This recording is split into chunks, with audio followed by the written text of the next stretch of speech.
Okay, good evening, everyone. Welcome. We're at 5 p.m., 5:01 p.m., and people are just still trickling in. Yeah, we'll give it a couple more seconds and we'll get underway.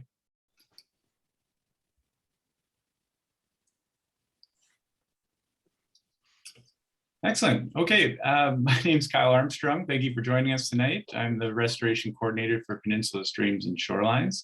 And thank you for joining our Rain Garden Symposium. We have a wonderful range of panelists this evening, including Deborah Jones joining us from the Cougar Creek Streamkeepers, who's going to be presenting on community rain gardens. Chris Kelly from Satin Flower Nurseries, who will be presenting on native plant species and using them in your urban wetland and rain garden designs. We have Brand Tank from the City of Victoria, who's a stormwater management specialist, and will be presenting on some of the policy end of things and their innovative stormwater, the stormwater fund and the utility fee. And Scott Murdoch, finally, from Murdoch to Grief, Landscape Architecture, who will be presenting on some of the rain garden designs and projects that he's worked on in his 20 years of environmental and urban design experience. It's going to be a fantastic night. We'll have each presenter kind of go for about 20 minutes. We'll take a short break in between Kristen and Brianne's talks. And then we'll have a time for some Q&A at the end there. I'd like to start by doing a quick land acknowledgement, acknowledging that we are on the indigenous lands of the Tsimshian and the Kwanghan speaking people, including the Songhees First Nation, the Esquimalt First Nation, as well as the Wasonic First Nations up on the peninsula there. Who stewarded these lands since time immemorial and continue to have a very strong relationship to this day. Without further ado, I will begin my presentation, which will be looking at the Rain Gardens for Headwaters program, a recently launched initiative from the Peninsula Streams and Shorelines with a very close partner, the Friends of Bowker Creek, looking at how do we build community capacity for green stormwater infrastructure. So without further ado, here we go. I just want to begin my presentation by looking at a watershed kind of historically, so pre-contact. And looking at the Bowker Creek watershed, I think is a really good example of an urbanized watershed and some of the different things that are typical of an urban watershed. So looking back to 1854 on the map and thinking about what that watershed would have looked like, lots of vegetation cultivated by the First Nations, but still, lots of vegetation, lots of deep organic soils, waterways healthy and abundant with populations of fish and other species in the riparian, trees, shade.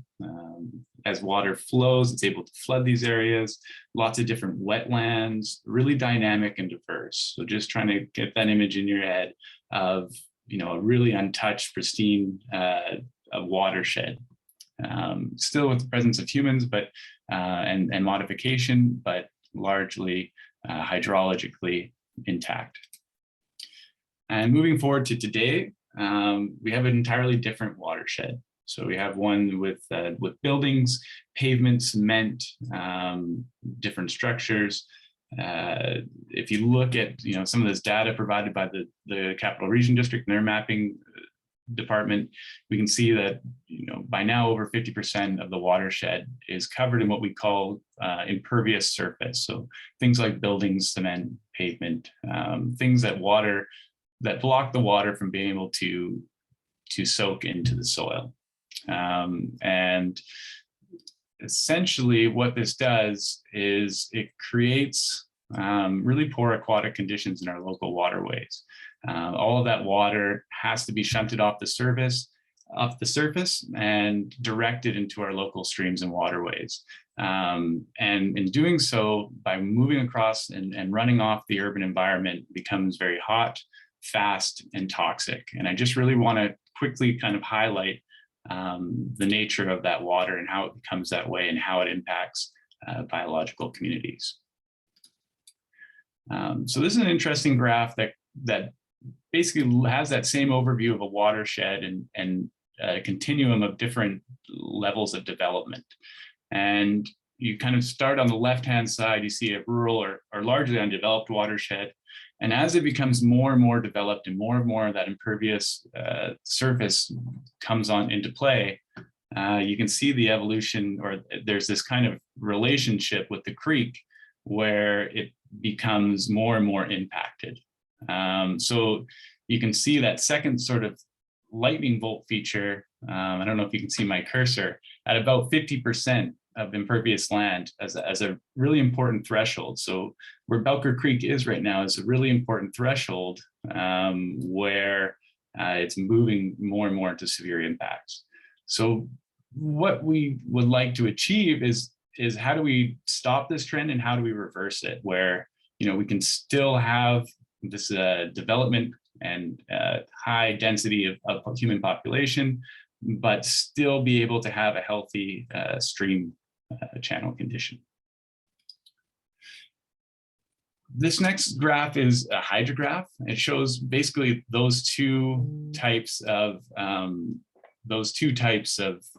watersheds. So the darker blue line is that really highly developed watershed, such as Belker Creek, and the other lighter green hydrograph is a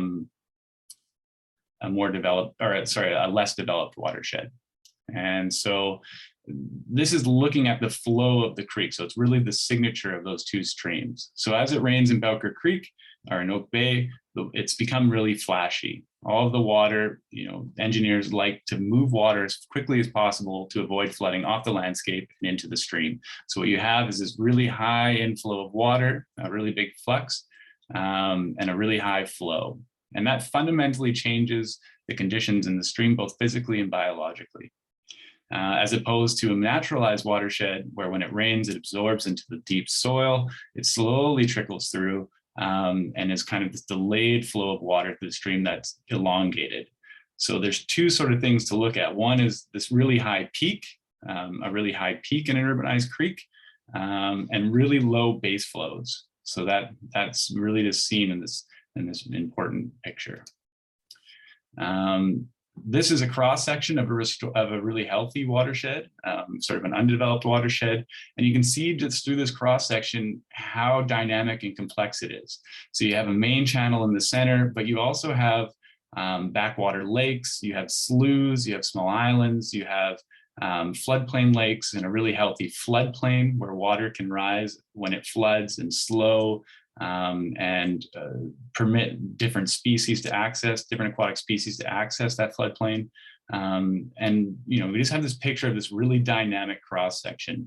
When we look at an urbanized creek cross-section, it becomes a much different picture. A lot of that dynamism is lost with huge impacts. So, it's very channelized. You've lost a lot of those other features. It's very disconnected from its floodplain. It takes really large flow events in order for it to break that because it's carved down so deep. And you've essentially created, a giant fire hose. So when water comes through, it's just blasting through this highly channelized system, rather than having the opportunity to flood out, meander, and slow down.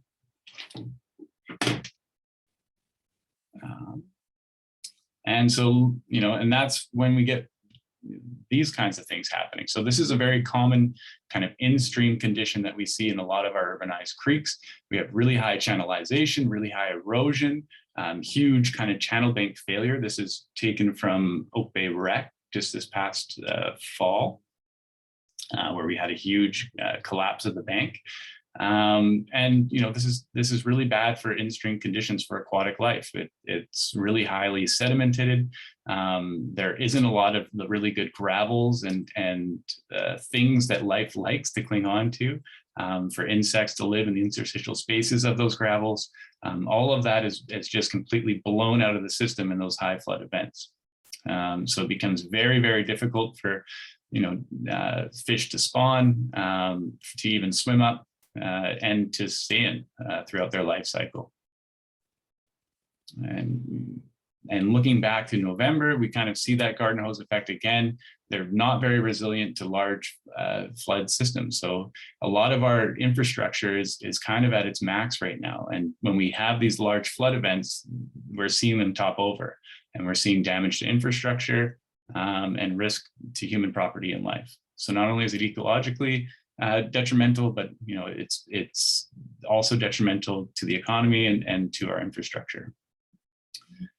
So that was kind of the fast aspect of this hot, fast, and toxic urban creek syndrome. But the hot aspect now is basically with these pavements, we get really hot underneath the sunshine. And this is an interesting graphic, but this shows the difference between a shaded environment versus kind of exposed. And you get these really drastic temperature ranges. So when water falls and hits that extremely hot concrete, it warms up. And, as that water makes its way into the local system, that flash of hot water becomes extremely stressful for aquatic species and can cause stress and even mortality. And finally, the toxic piece.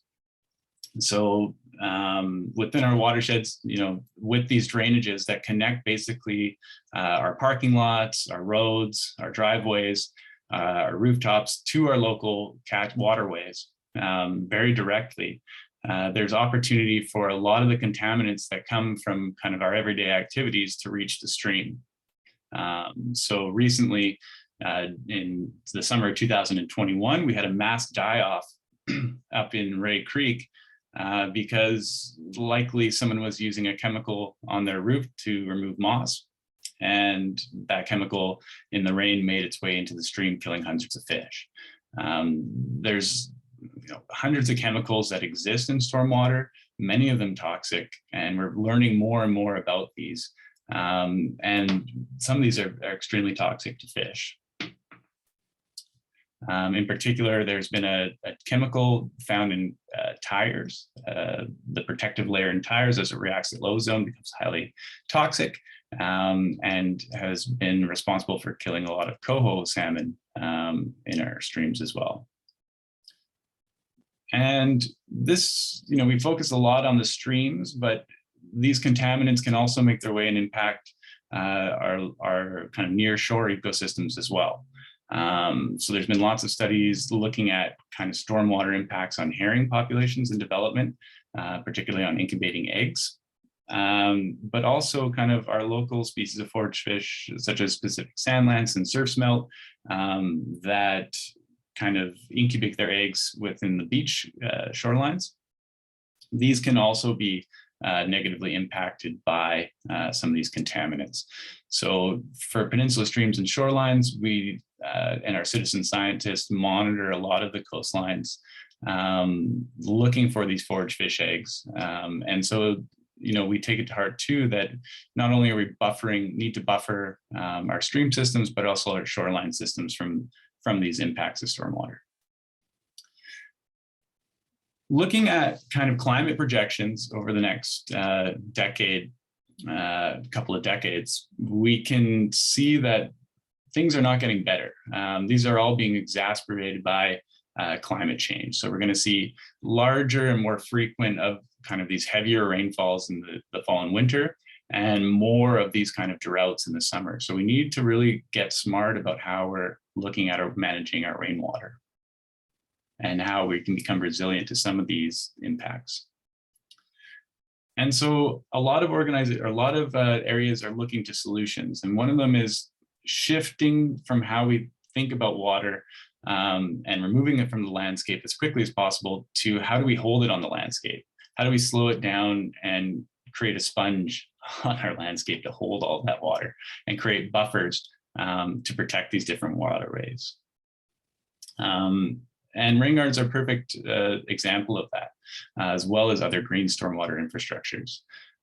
They provide resilience to climate change, as well as benefits to wildlife and people.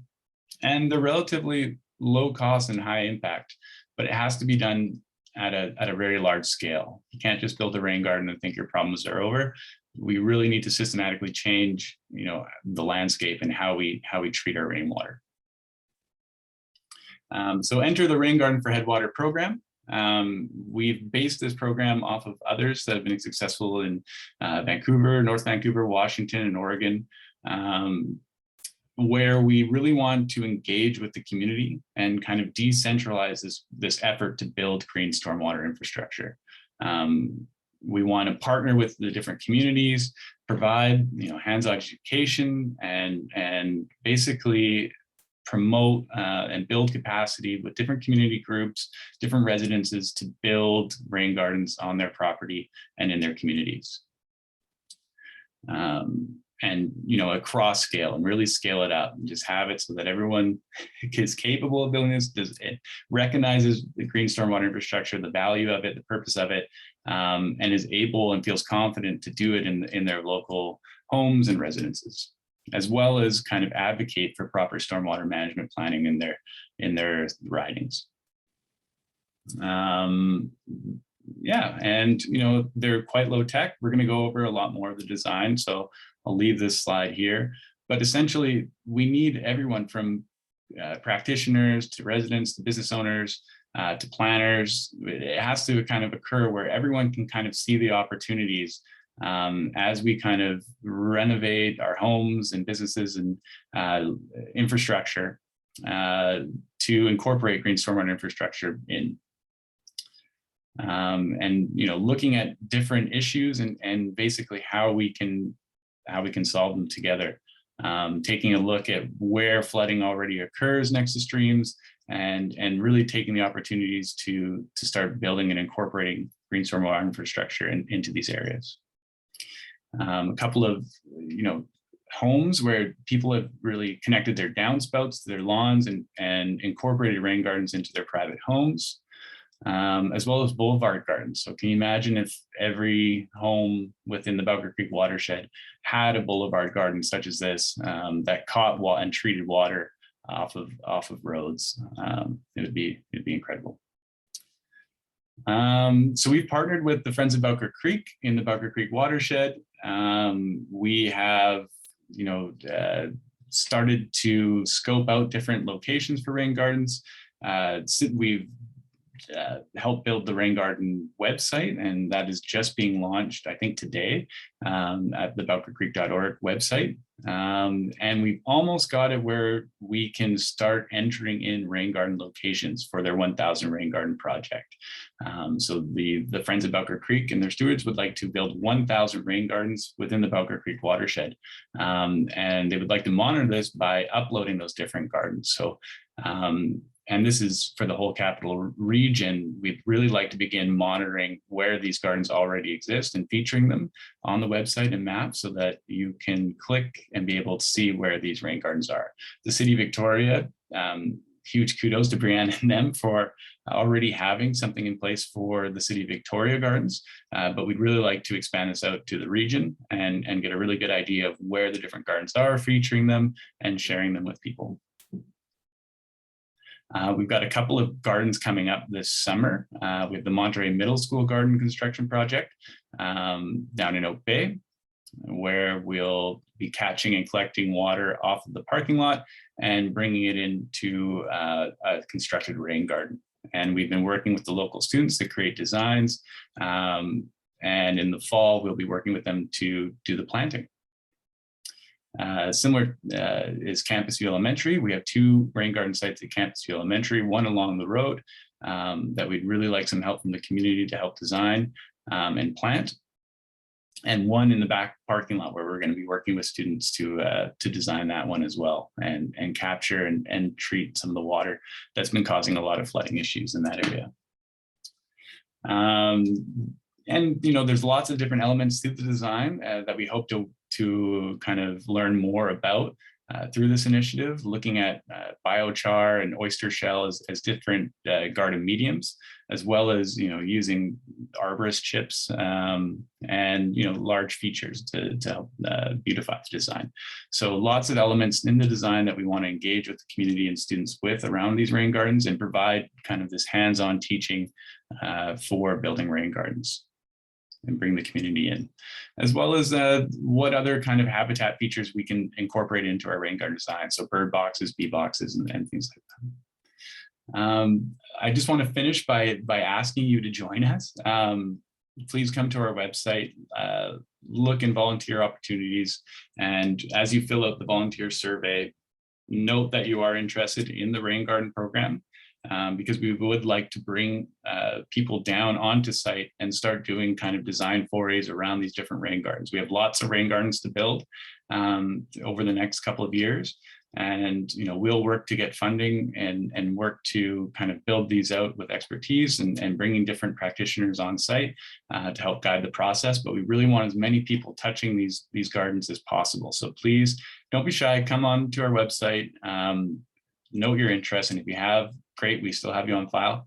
And we'll start kind of providing these opportunities to come down and help design and build these rain gardens together. So with that, thank you very much. It's a brief overview. I'm sorry if you've seen that presentation before, and I really want to leave a lot to be said from our other presenters who are great experts in the field. So I'm just going to stop my share here. As I've said, or I hope I said, we will have a Q&A at the end. So if there's any questions, just feel free to throw them into the chat, and we'll kind of create a list and address them at the end there. Ooh, need a drink of water. One moment.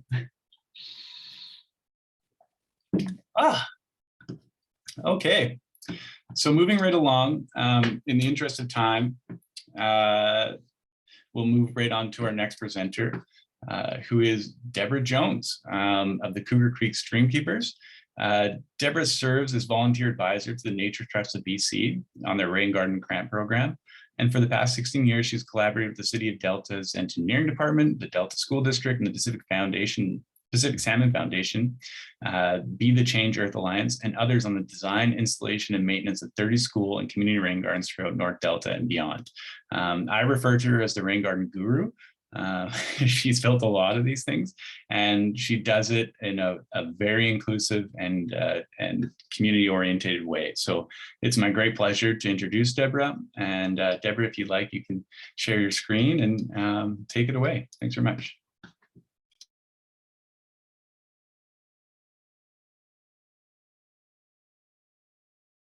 Oh, I'm sorry, Deborah, you're on mute there. Thank you very much, Kyle. And thank you everybody for coming this evening. And if I can get my slideshow here. Oops, from beginning. Okay, my slideshow is much too long. If anyone is interested in having the full show, it's mostly self-guiding. So please don't hesitate to contact me afterwards if I don't manage to get through it, or I race through it at such a breakneck speed that many things are glossed over. As Kyle said, I've had the privilege really of tumbling into this community and school rain garden program when Streamkeepers suggested rain gardens in North Delta to protect Cougar Creek, our best salmon stream, and a couple of other streams that are also salmon bearing. We didn't really have an idea of working with the community or working with kids. It was just, can we have some kind of infiltration feature pilot project? And Hugh Fraser, the utilities engineer at the time for City of Delta, suggested a school. And that's how, one step after another, I ended up being involved in so many rain gardens and in a community way. Most of our gardens are youth planted. They are all volunteer planted. What I'm hoping you'll get from the presentation is the benefit of just seeing so many different designs and placements of rain gardens. There are just so many opportunities everywhere. And also the benefit of my years of doing maintenance on this, because I think that's something that many rain garden designers don't get to do. They don't get to do the long-term hands-on maintenance and see what works, what doesn't work quite so well. So without further ado, here we go. Cougar Canyon Elementary School rain garden was our first rain garden in 2006, and it was beginner's luck. Hugh Fraser, the engineer, suggested this site with the idea of closing off a couple of storm drains in the parking lot, catch basins, and replacing the solid curb with wheel stops, and then using the city boulevard to receive that water. Already a rule broken. Let's drain private property onto public. That is not generally allowed, not kosher in stormwater management, but this was great. They saw the wisdom of doing that. So here's the construction process, some temporary signage so people knew what was happening, just a skim coat of gravel to prevent erosion. You can see the wheel stops. The planting, because we were at a school, we said, okay, well, we're at a school, why don't we work with the kids? There were 600 kids at this elementary school. So we rather overplanted a couple of plants to give them all a chance. But that proved very, very popular with the kids and with the whole community. There's a very costly overflow drain. And of course, every rain garden should have an overflow route, a safety overflow route. But the drainage was so good, and the contact of water with soil was so good because we had this water coming in multiple places off the side. So multiple contacts of water with soil, multiple chances for the sponge to soak up that water. So this drain is rarely called into use. This photo was taken during one of the atmospheric rivers last November. And by the way, we never water these gardens. The trees, yes, the first couple of years, but afterwards it's just whatever they soak up and bank in the soil, that's what they live on. So here's how that bare lawn looks roughly now, and you can see water coming off the parking lot. So on the happy side, by accident, we hit a sweet spot ratio of impervious to garden. We weren't aiming for that. We didn't really recognize what we were doing. We were just very lucky. Here in North Delta, anything from 5-to-1 to 7-to-1, 8-to-1 is very good in terms of getting your money's worth, but not overwhelming the garden. So also we had this great water to soil contact where when you have a single entrance, you don't get such good contact, so many opportunities for water to soak in. We had this 18-inch deep excavation backfilled with a lot of rich soil, just a thin layer of gravel to make a stream bed look. Temporary signage and later permanent, that is so important for engaging the community. Otherwise, people come along 5 years later and say, what's this dip in the landscape? Why don't we just fill it in and plant some petunias? Child labor was just the magic ingredient because that really engaged the teachers, the parents, and so on. Dense planting and lots of evergreen material, lots of trees. Many rain gardens, you won't see many trees, but we find that trees mimicking the forest that was here are really the best way to go. On the downside, we got some shore pines that were supposed to be dwarfs. I say we, that was the city ordered them, and they kind of upended the design. So the design was not what we had intended. And in order to accommodate all these kids planting stuff, we got an awful lot of Carex ice dance. If anyone has worked with it, you know it can be quite a thug. But a silver lining to these quote mistakes was that we weren't in control and we didn't have the money to sort of go back and redo things. The garden functioned fine, people loved it. So we learned early on, relax, edit it, but let it evolve. And that is actually a closer model to how nature deals with water. Let the landscape evolve rather than keeping it as perhaps it might have been, quote, designed initially. So we sat on that garden for 3 years doing the maintenance, and I was doing the maintenance with the kids from the school, and then decided, okay, time to do some more. Mayor and council loved the idea, and they decided to do all the elementary schools. And they began with an extension of this Cougar Canyon Elementary School rain garden, which, by the way, is directly across the street from Cougar Canyon, where our best salmon stream flows. So the connection was very clear. Everything looked about the same, looked like it was I wasn't there for the initial earthwork, but it looked like lots of soil and skim coat of gravel. And the designer from Delta didn't put in an emergency overflow drain because the drainage was so good on the other side of the driveway. Planting took place. Oops. First rainfall was a total embarrassment. You can see water overflowing the swale out onto the street. And Delta, being a small municipality, they were kind of hands off. They were kind of like, well, you know, figure it out. so we scratched our heads and thought about it, and passersby said, you'll never get this to drain. Finally, a couple of months, 2-3 months into this issue, I got hold of a diagram of the design. And where the original Cougar Canyon Rain Garden had soil, this garden called for drain rock. So like a big French drain. And when the installers saw drain rock, they said, oh, well, we must wrap it in geotextile to keep the sediments out, because that is the thinking. Well, if anyone knows the story, if you don't know the story, The Crow in the Pitcher by Aesop, look that up later. But our lesson was rocks don't absorb water, they displace it. And a crow, a modern crow, can demonstrate exactly what the Aesop's fable is about. So rocks reduce a rain garden's capacity for storing water, and their weight compacts the underlying soil. Geotextile can worsen drainage in the lab. It's great. Water pours freely through it, but you get these fine sediments and it clogs the pores, and suddenly it's not so permeable as it was.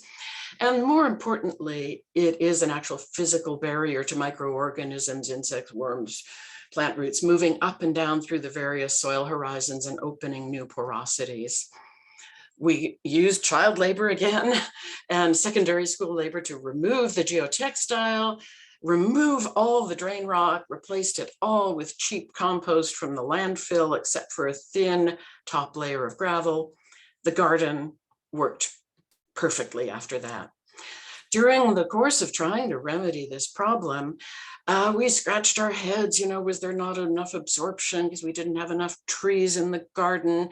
Did we need more forest duff on the soil in the form of arborist wood chips? We ended up doing a planting, which is now a massive tree nearby that garden, and indeed mulching everything. The mulch protects the soil from compaction by rain and baking by sun, and according to the Old Farmer's Almanac, a large raindrop falls at a speed of 18.6 miles per hour. So that's doing a lot of soil compaction. Then the sun comes out, bakes it, and you have clay. So we do use arborist wood chips, not bark mulch, which we find gets very compacted. And here's our typical North Delta wood chipping crew. The little kids from kindergarten to grade 2, grade 3 are not good at planting, but they are great at mulching, and adults like it too. We just give them the little planter buckets and they're like an army of ants. So the lessons: avoid overuse of rock, avoid geotextile. Now I realize there are situations in high density downtowns and so on where a different type of structure needs to be used. But for these community rain gardens, stuff done by amateurs and so on, keep it simple.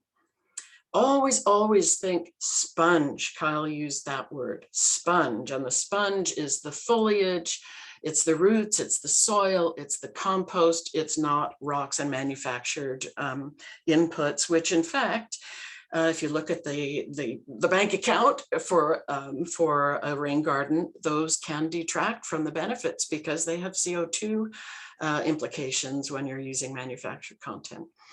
The wood chip mulch works miracles.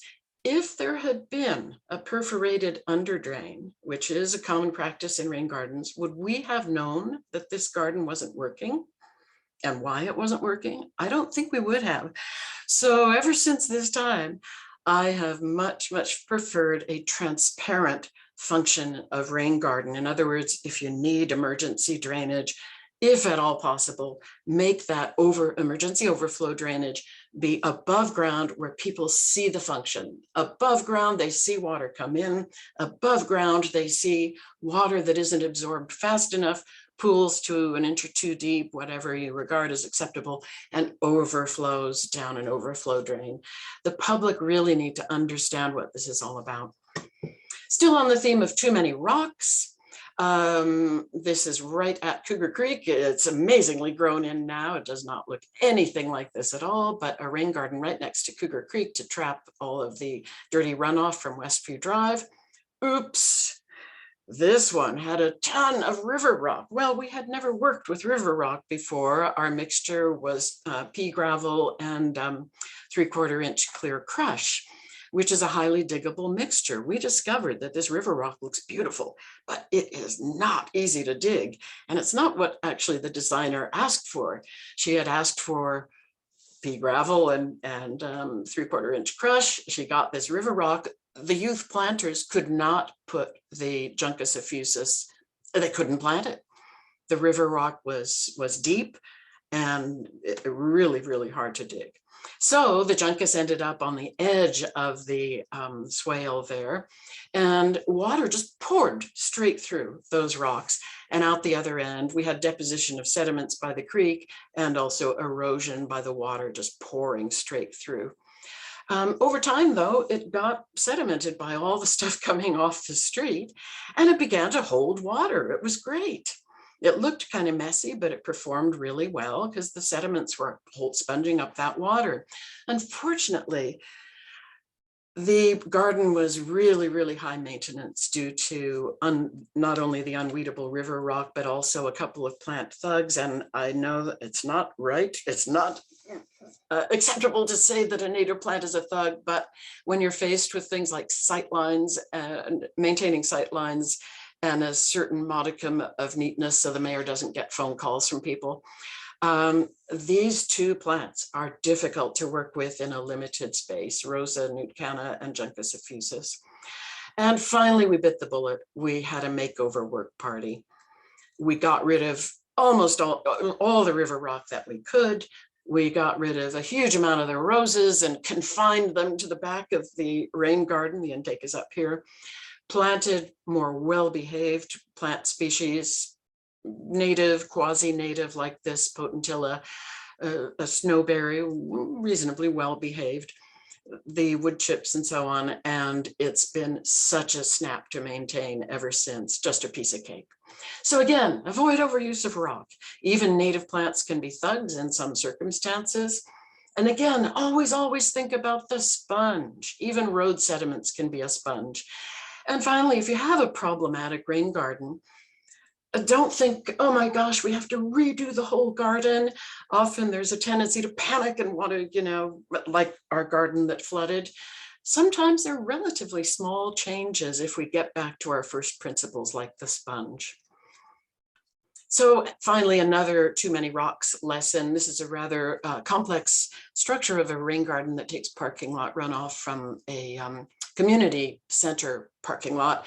And we're going to be looking at chamber 4. These are all interconnected, and the safety overflow is the forest.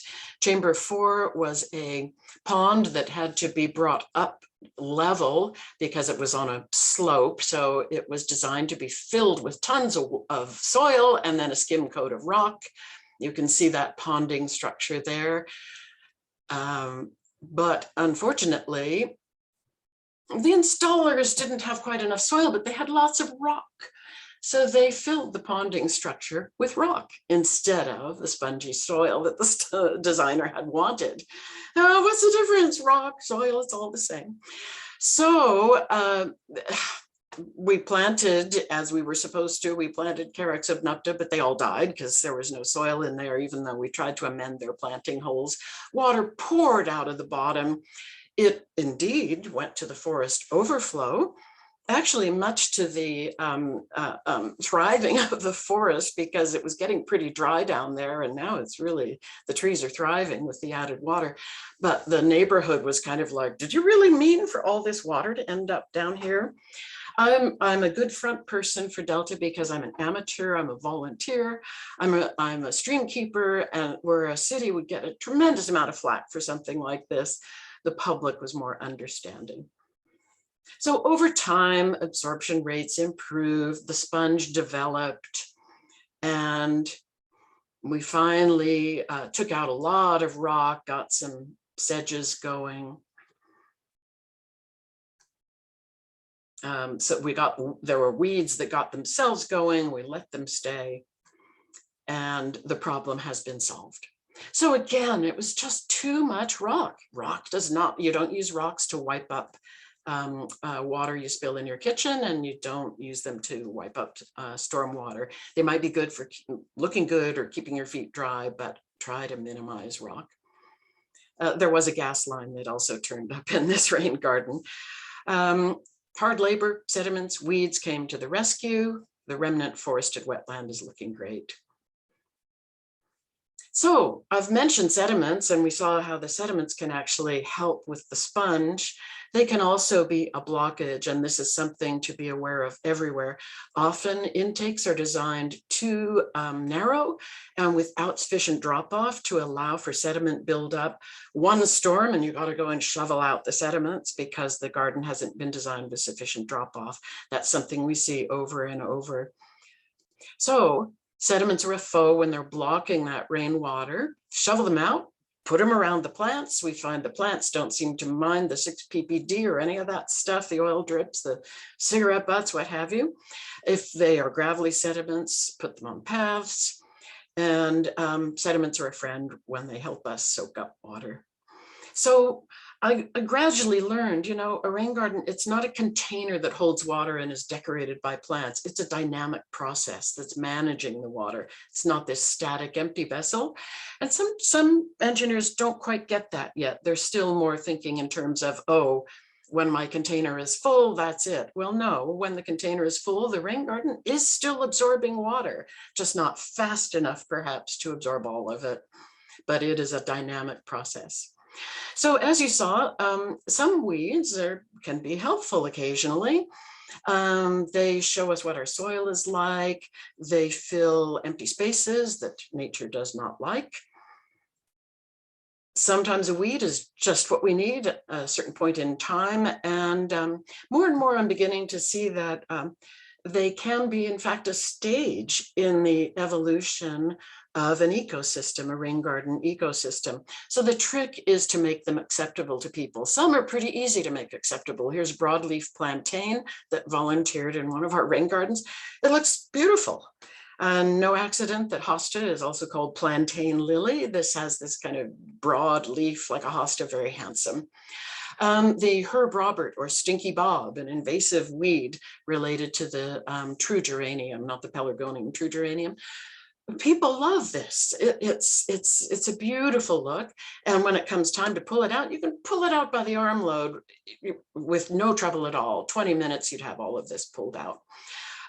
This fireweed was a volunteer in Cougar Canyon rain garden. We didn't plan for it to be there, but wow, look at that color contrast with these other colors. It just kind of makes the whole thing pop. Here's a very handsome burdock.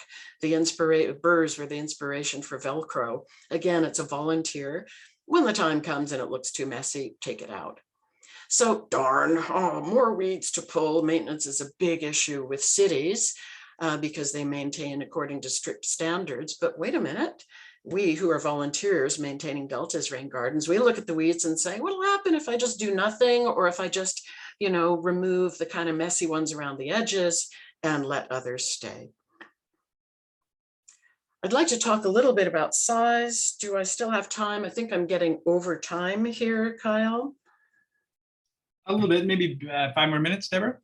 I'm over time now. May I still talk about size? Yeah, go for it. I'll race through some of these slides, and those who are interested can ask for the slideshow.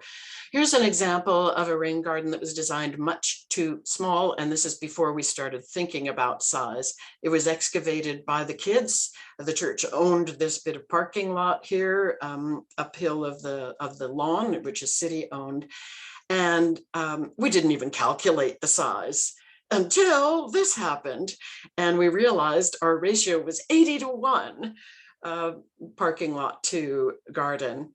So Delta fortunately came along and enlarged the garden, probably 3 times larger or so, down their grass boulevard, and that pretty well solved the problem. And now what we have is this major church parking lot draining into this wonderful rain garden. The trees here, especially this one, has really grown massively, much bigger than its companions down the boulevard, but the other tree companions down the boulevard are doing very well too, with the addition of water. We see this over and over again. So be careful with your garden size, measure your ratio. Don't go too risky unless you've got really good overflow. And wow, we managed to get this private property drainage onto public land rule broken again to the benefit of downhill trees. This is a rain garden that's tiny, but yet perfectly sized for what it is. Sarah Howie, the designer, worked with a pre-existing storm drain and managed to get maximum contact of water with soil, and it has worked perfectly. Nothing ever goes down the storm drain. It's just a perfect size. And that's because it's sized right, 7.8 to 1, maximized direct water to soil contact, thickly planted, including lots of evergreens. You need evergreen material for our winter rains. This rain garden here is oversized. We're not getting our money's worth. 2 intakes, taking water from half of a crowned road, not getting our money's worth. And even when they did some road repairs and said that they were going to put more water in Delta, city of Delta, they got cold feet and did not. And so we're just getting this minimal intake of rainwater, not getting money's worth. Often you want to get rainwater across a sidewalk into a receiving area. That's been a challenge for Delta. And finally, they've come up with a design that works for them and for their installation folks. Not the prettiest design, but it's wide, it's smooth, it doesn't clog, it works really well. And so it's far better than the original thing they tried, which was clogged instantly with road sediments.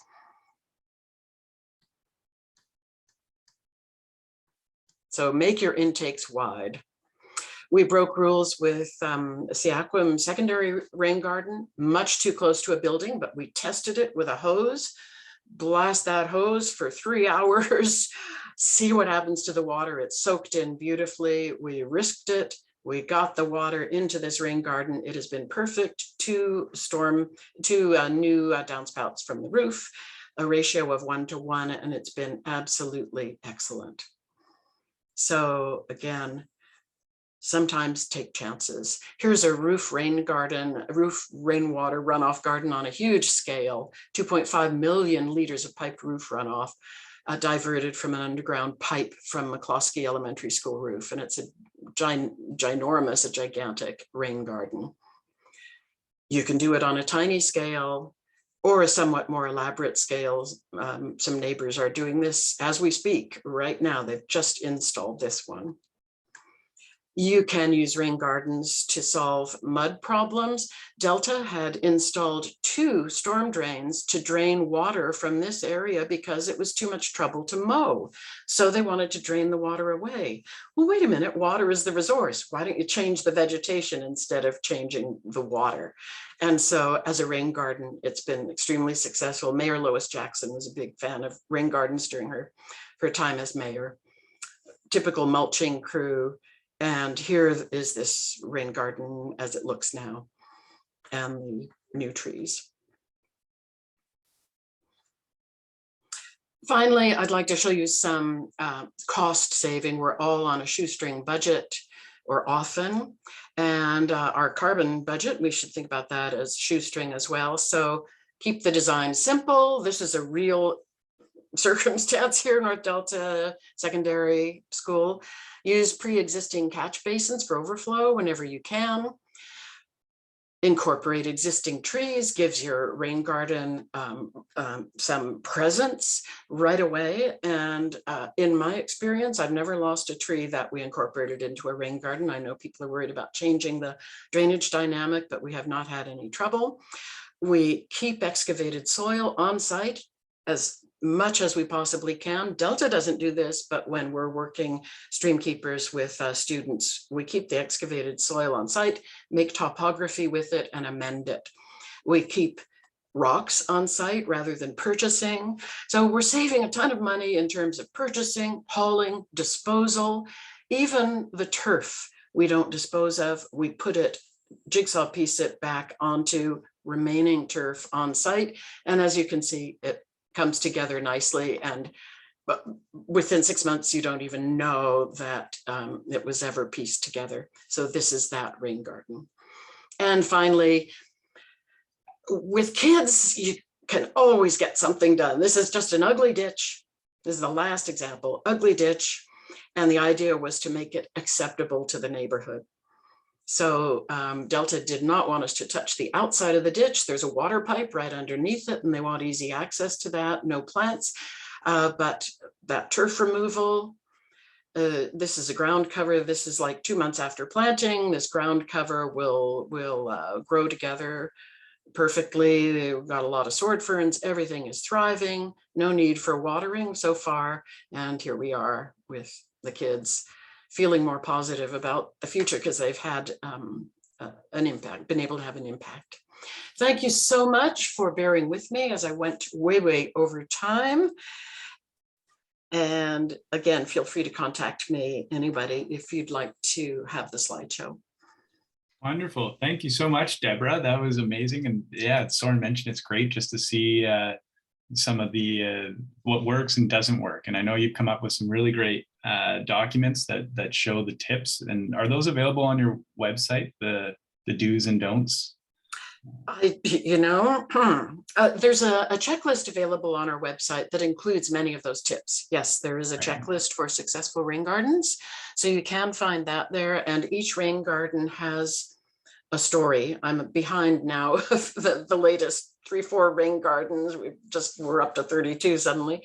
But yeah, each rain garden has a story, and most of the stories have some kind of lesson that we learned. I mean, yeah, it was a wonderful privilege and opportunity to learn by experimenting and making tons of mistakes and not being able to be fired for it because I don't work for the city. That's awesome. Well, thanks again, Deborah. And yeah, please go visit the website in the chat that Francesca has posted for us. Next up, we have Kristen Miss Kelly on native plants and their use. Kristen is the owner, co-owner and operator of Satin Flower Nurseries. She's passionate about conservation, ecosystem restoration, native plants, and native plant propagation.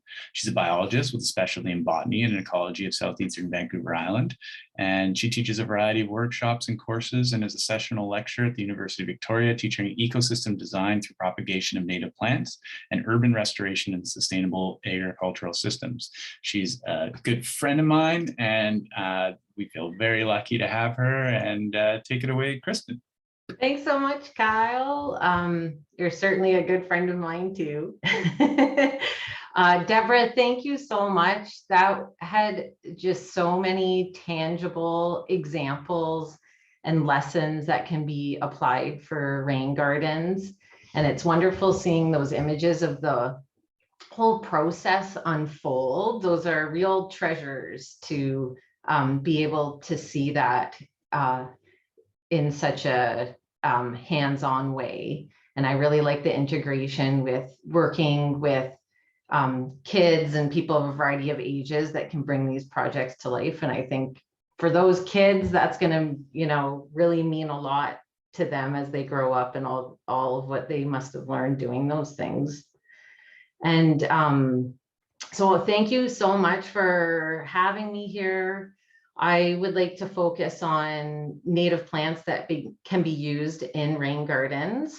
And I have pulled in some other types of constructed wetlands to demonstrate some of the plantings. Part of it was to touch on what Deborah already highlighted, which is that many rain gardens have been limited to certain substrate types unnecessarily and have missed out on the organic end of substrates that can be used in rain gardens and open up a window of planting opportunities. And so with the projects that I've been able to partner on, some of those included some types of wetland constructions outside of what you might call rain gardens specifically, but fit within the realm. So I hope those examples are welcomed as well. Our nursery, I co-own it with my husband, James, and we focus exclusively on growing native plants. And our role is to inspire and to empower people to connect with nature through those plants, and of course, be able to use them in projects.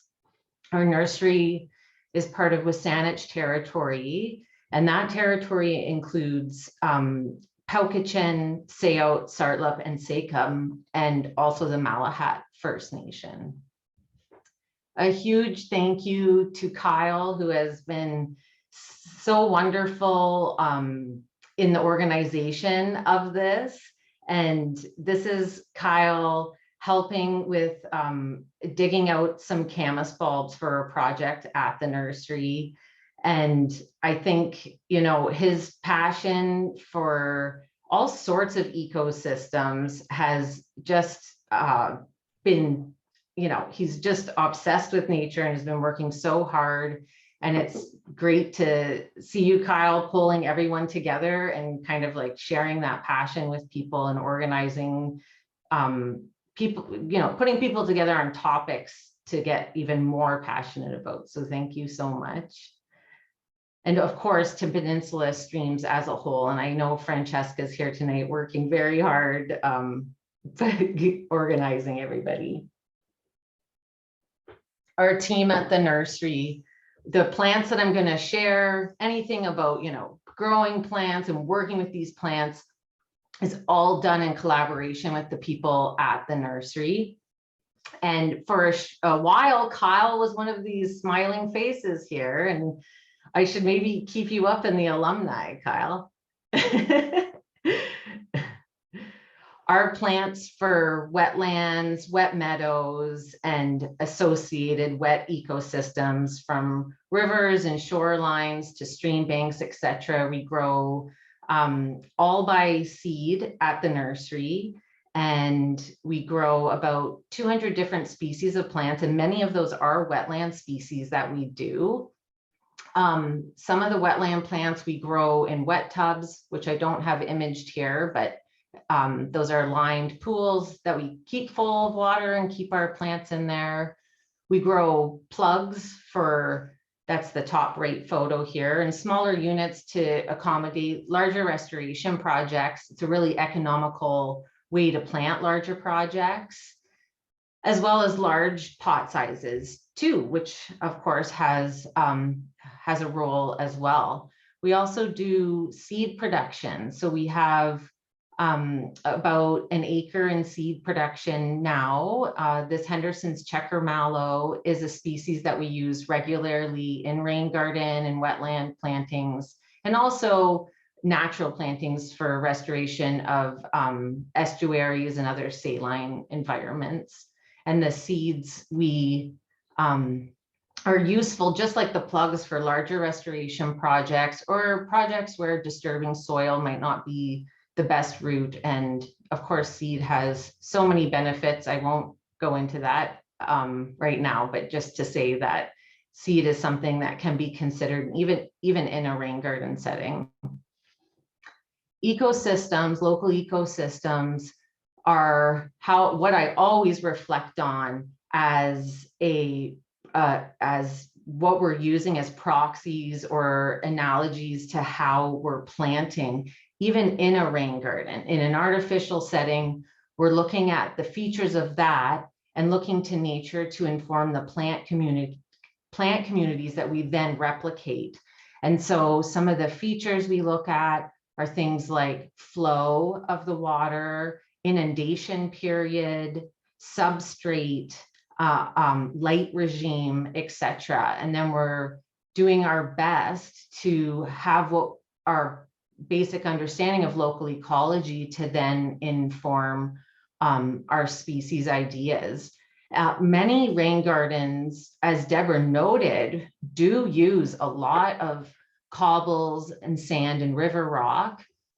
cases like that, we might look to something like the Souk River, to the shorelines of that, to kind of inform those plantings where they're sharply drained, where we might look, if we have a shady rain garden, well, maybe then we look to a marsh planting and so on. But you get the idea of how we would reflect upon local ecosystems to help inform our planting ideas. One of the first sites I wanted to note is a rain garden that Town of View Royal engineered. This is outside the 4 Mile House by the Town of View Royal. And for sort of engineering of this garden and all of those aspects, I would really encourage you to reach out to Town of View Royal, or I can pass a contact. Just a caveat with these spaces that I'm going to show you, I wasn't part of the engineering or hardscaping of these spaces. This is a long and steep road that has tremendous runoff, and these long gardens run right through the middle of this 4-lane road and pull in a tremendous amount of water. And we were honored with the job of selecting plants for this space, and also densities and the relative placement. And then Town of View Royal followed those guidelines to then go on and plant this space. And so these images are showing you some of the native species that are part of these gardens. And again, our nursery, we use exclusively native plants of the region. So everything that you see in the images is a native plant. And I'll show you, we're going to look at some of sort of the imagery, and then we'll take a up close look at the plants after that time. So we're moving, now I realize I'm missing a slide here. So this is Neath Twa Child and Family Services. That's part of Sayote Nation territory, where we work on a number of gardens around the building. There's a McDonald's back here, and then a big parking area that actually slopes toward here. And the way this was constructed, there is a similar gap in the curb, but on the other side that pulls in water. And then we're slowing all that pooling and slowing that water down. And with my sort of novice understanding of rain gardens, I think that probably this drain would have been better suited through the center of this, or even closing this up, because these plants transpire considerably, and I think could have accommodated this water without it having to go in. But again, like I say that with the caveat that I'm not part of the engineering, but I explore the space. I advised in this case, they were going to put cobbles, and I asked them to put an organic based soil, because I wanted to be able to do a combination of forbs, grasses, sedges, rushes, and trees, which are just starting to fill in. So we have a cascara here, black twinberry, and there's a Rosa pisocarpa, or clustered rose back here, that I'll show you in a moment.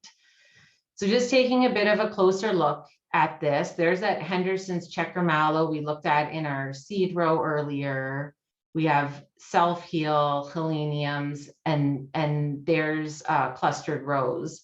So there's 3 native roses to southern Vancouver Island, where we're based, and this one is a wetland species.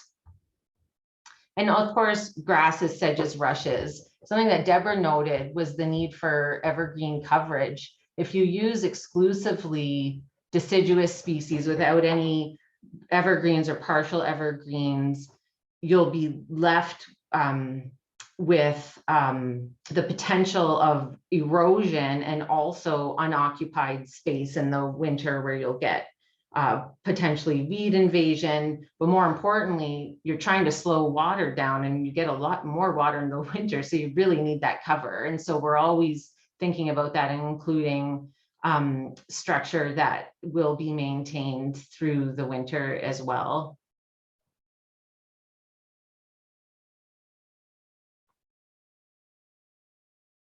So some of the plants that we've just looked at include large leaf lupin. We use this species in clay meadow plantings as well. So areas that, and I mean clay, like basically straight clay, where it's standing perched water all winter long and then dries to a baking clay. This species does well.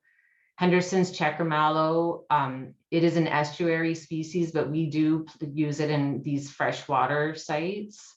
And even in those flashy sites. So it's a tidal species. So even in that like View Royal planting where the water is moving pretty quickly at times, or you have periods of a lot of inundation, we find this does fine. Here's a combo with the self-heal and Henderson's checker mallow. So looking at combinations of bloom times and how you're planting species together is something I'm always amazed as new combinations come about in these plantings, just learning about the ebb and flow of these plants. And, you know, these all have benefits, of course, to not just the plants, not just the inherent worth of the plants or the role in terms of hydrology, but also for other organisms like pollinators, for example, that reap the benefits of native plants. And thinking about how these species have co-evolved here, especially with invertebrates. I mean, they're just as an animal group that really kind of tells the story of coevolution and specific relationships between animals and plants. And you'll see a dramatic response by wildlife when you use native plants in settings like this and provide a succession of bloom times. And it won't just be an abundance of pollinators, but one of the things that you cannot replicate with non-native plants is the diversity of pollinators that you will get, and especially pollinators that have specific relationships with specific plants. And using native species really is the way to promote diversity overall with plants and also with wildlife. Tufted hairgrass. So I know sometimes people have a little bit of an aversion to grasses, but there are incredibly beautiful native grasses that are very well behaved. And tufted hairgrass is a great example of one that is not rhizomatous, so it doesn't creep below ground and pop back up, but instead it remains tufted and in place. And this species, you may, if you garden a lot, might recognize the name Deschampsia, because there are a lot of cultivars that are based on this as the parent plant, and it has these beautiful flowers. And this is an example of one that can provide the evergreen coverage in the winter. It maintains its green bunch through winter. Here's a beautiful slim leaf onion, one of the rare species of our region that we use often in these sorts of plantings where we on the edges of the rain gardens where the water is moving in. This is part of the View Royal planting, and also some of where the soil's quite clay. This is this picture of the same plant. One of that bottom right image is before the flowers open, and then when the flowers are open. So you can really enjoy all the phases of a plant like this. And it attracts an amazing abundance and diversity of pollinators. And this is the time of year when it's in full bloom. Did I already show you this picture? I think I did. Ignore that. I think I have it here because right now I wanted to show you how we try to include sometimes, not all the time, but shrubs and plantings as well. So here's that clustered rose, Rosa pisocarpa. And the blossoms are out right now, and it stays in good balance with some of the herbaceous plants. So even some of the lower growing things, it does well. And this can take considerable flooding. So this is a species that, like here's an image of the hips at Somenos Marsh in winter. And so you can imagine how much water off the side of this boardwalk this rose is in. So it can be planted in quite deep water. And in the same rain garden, we have cascara growing. So to maintain the wildflowers, we try not to shade them out, but a tree like this as a statuesque part of the rain garden on the edge there will provide flowers for birds and fruit for birds, and you'll see lots of bees on a shrub like this too, and also just gorgeous foliage with how serrated the leaves are, and they're glossy and green. I'm going to move us into some of our open water temporary pools. And so these are kind of veering away from probably a kind of a more broader definition of rain garden, but it's about water holding capacity that can be for a whole bunch of different reasons and different applications, from farmlands to road edges or whatever it might be. But I'm going to show you some of the revegetation of spaces like this. So this is a pond on Salt Spring, and you can shift floral diversity pretty quickly. So this is just one season there where we did some plugs and some seed. And the trick with all of this is choosing the right stuff, and then and also the right abundance. This is an example of a lined pond at Halliburton Farm.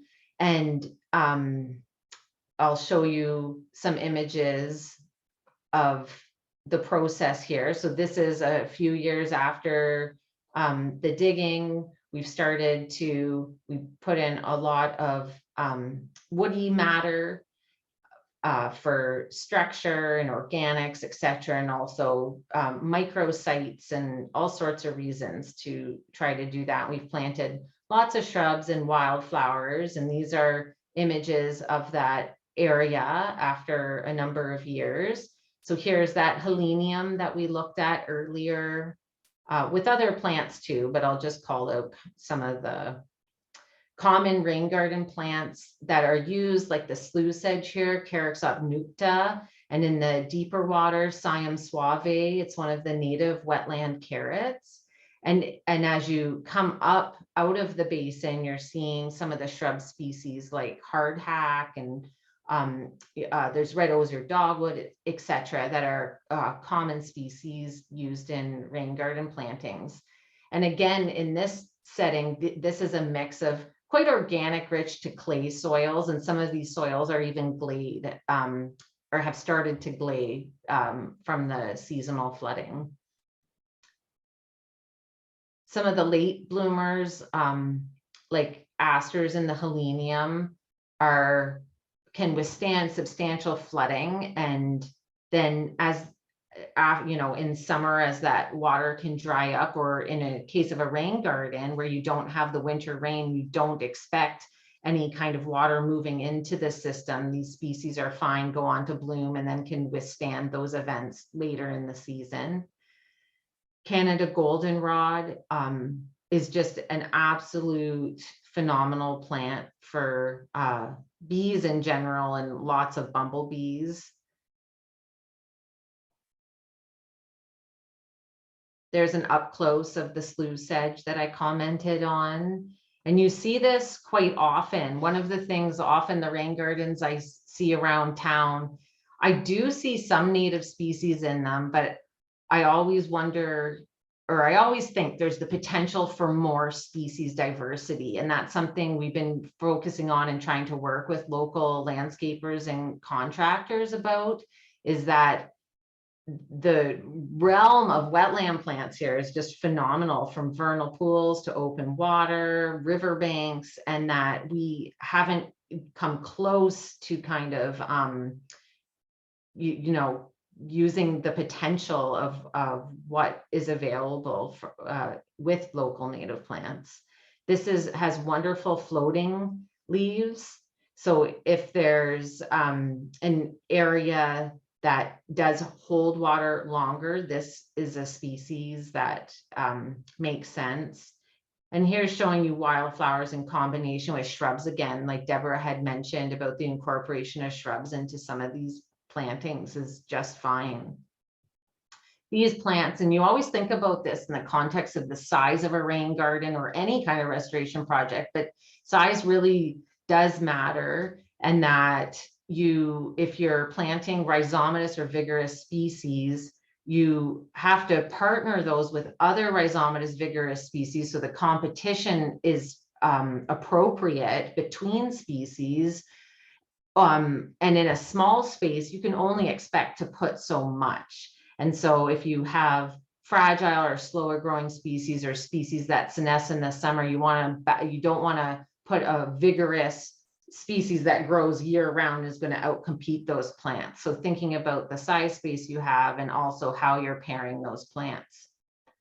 Okay, I'm almost done here. Sorry, Kyle. How many minutes have I said stuff for? You're okay. Keep going. Okay, minutes. I'm almost done here. Okay, so this is a project that we did with Peninsula Stream Society and Pollinator Partnership Canada and some other partners.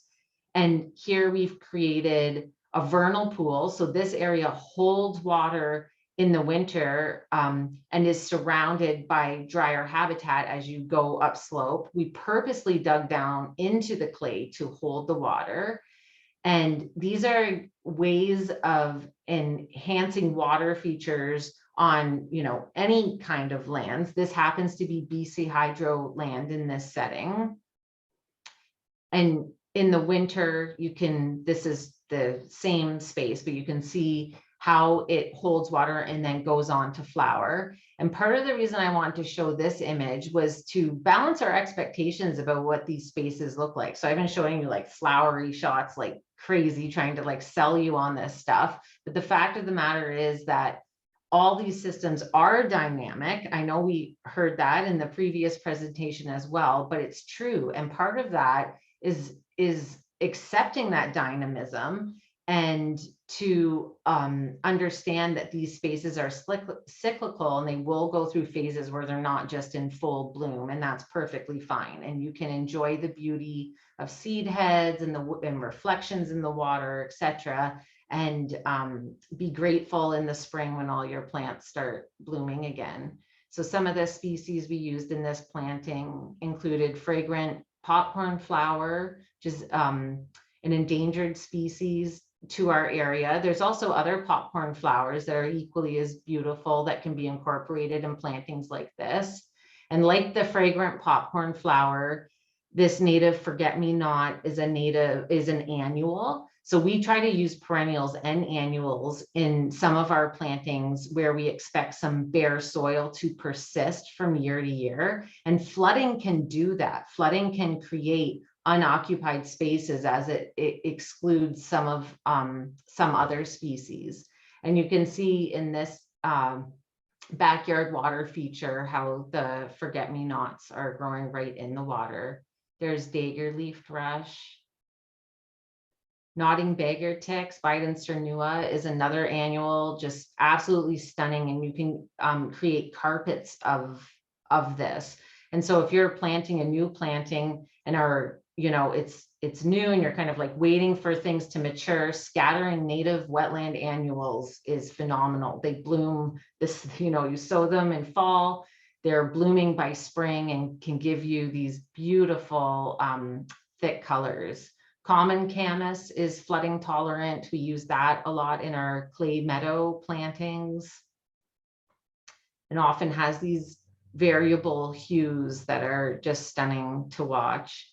Native buttercup species. Buttercups get a bad rap because of creeping buttercup, Ranunculus repens and Ranunculus acris, but there are tufted native buttercups and many of them are wetland species and they don't behave as the non-natives do.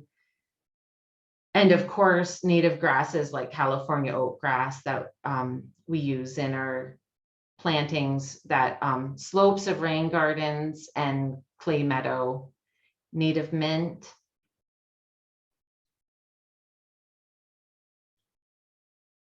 Oh no, I'm taking too long. Okay, don't worry. I'm gonna just buzz through this. Just to highlight Oxbow aquatics in this setting. And the reason I wanted to show you this is a nice integration of natural coastal Douglas fir into a wetland feature that includes, that slows water down. There's cobbles here. In the deeper water, we've put soft stem bulrush. And then you can see how we've slowed things. I shouldn't say we, Oxbow did an amazing job engineering all of this. This is a dead Gary oak with the mosses and lichens intact. And then we've planted native plants into the gravels here.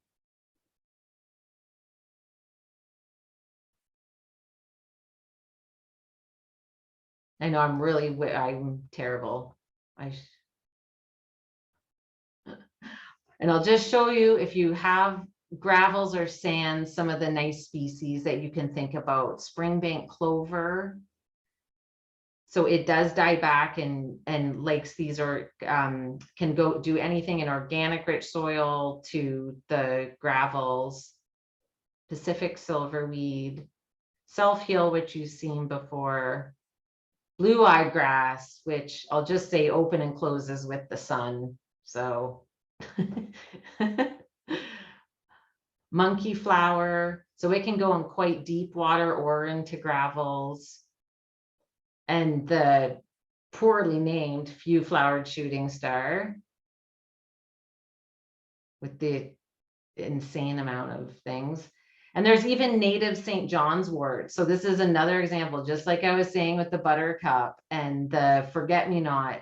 Native species get this terrible reputation from non-native invasive species and then the native species doesn't behave that way, and then people hate on it. But this is a wonderful species of like a variety of wet sites that is just gorgeous with those orange and yellows.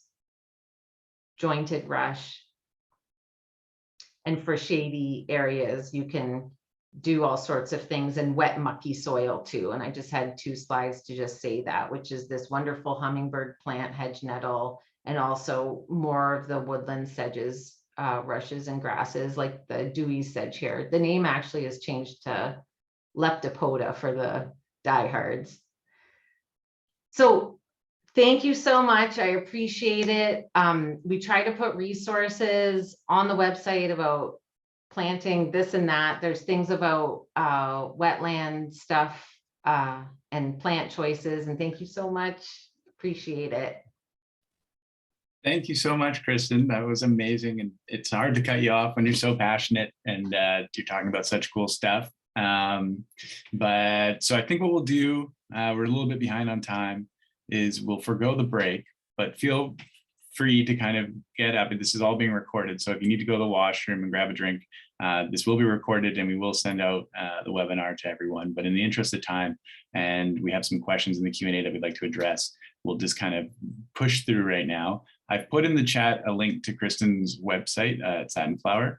They have a really wonderful plant filter where you can go on the website and kind of click through your conditions and they give you kind of what plants and if they're in stock. So it's a wonderful tool. If you're doing a restoration project or a rain garden project, I highly recommend checking it out. But with that, we'll move on to our next presenter, Brianna Tank from the City of Victoria. She's the stormwater management specialist with 15 years in the public sector. She has worked to advance watershed protection and water sustainability in the capital region. She's currently focused on improving stormwater quality and reintroducing the natural water cycle into the urban environment using stormwater infrastructure and other innovative stormwater solutions. I'm really excited about this chat. Victoria has some really cool mechanisms in place to support green stormwater infrastructure, some of the most innovative around, I think, and we're very lucky to have Brianne join us today. Thanks so much, Brianne. Take it away.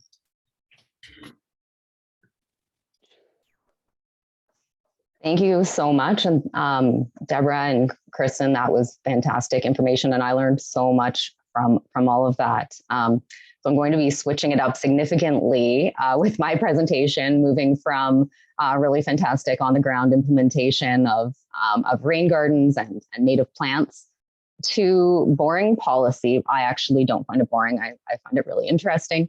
I hope you will too. But here is a little bit about the kind of urban watershed challenges we're facing in Victoria. And I know there are a lot of you from the capital region here, so you're very familiar, I'm sure. But this is going to focus really more on the policy approach that we're taking to use green infrastructure to help mitigate some of the stormwater issues that we have and to help improve our urban ecology. So today we'll be taking a look at the city context for watersheds and stormwater. We'll be covering our stormwater utility policy and our approach to green infrastructure implementation and some of our ongoing actions for rainwater management. So to start off, for those of you that are not familiar with Victoria, we're a really small municipality, just 20 square kilometers, and we are mostly built out and developed. It's been about 150 years of land alteration that we've faced, and that has ended up resulting in most of our urban streams being buried and incorporated into our stormwater system. We also have a really high proportion of impervious area, and we've got really old infrastructure, which is about 60% of our pipes being installed before 1920.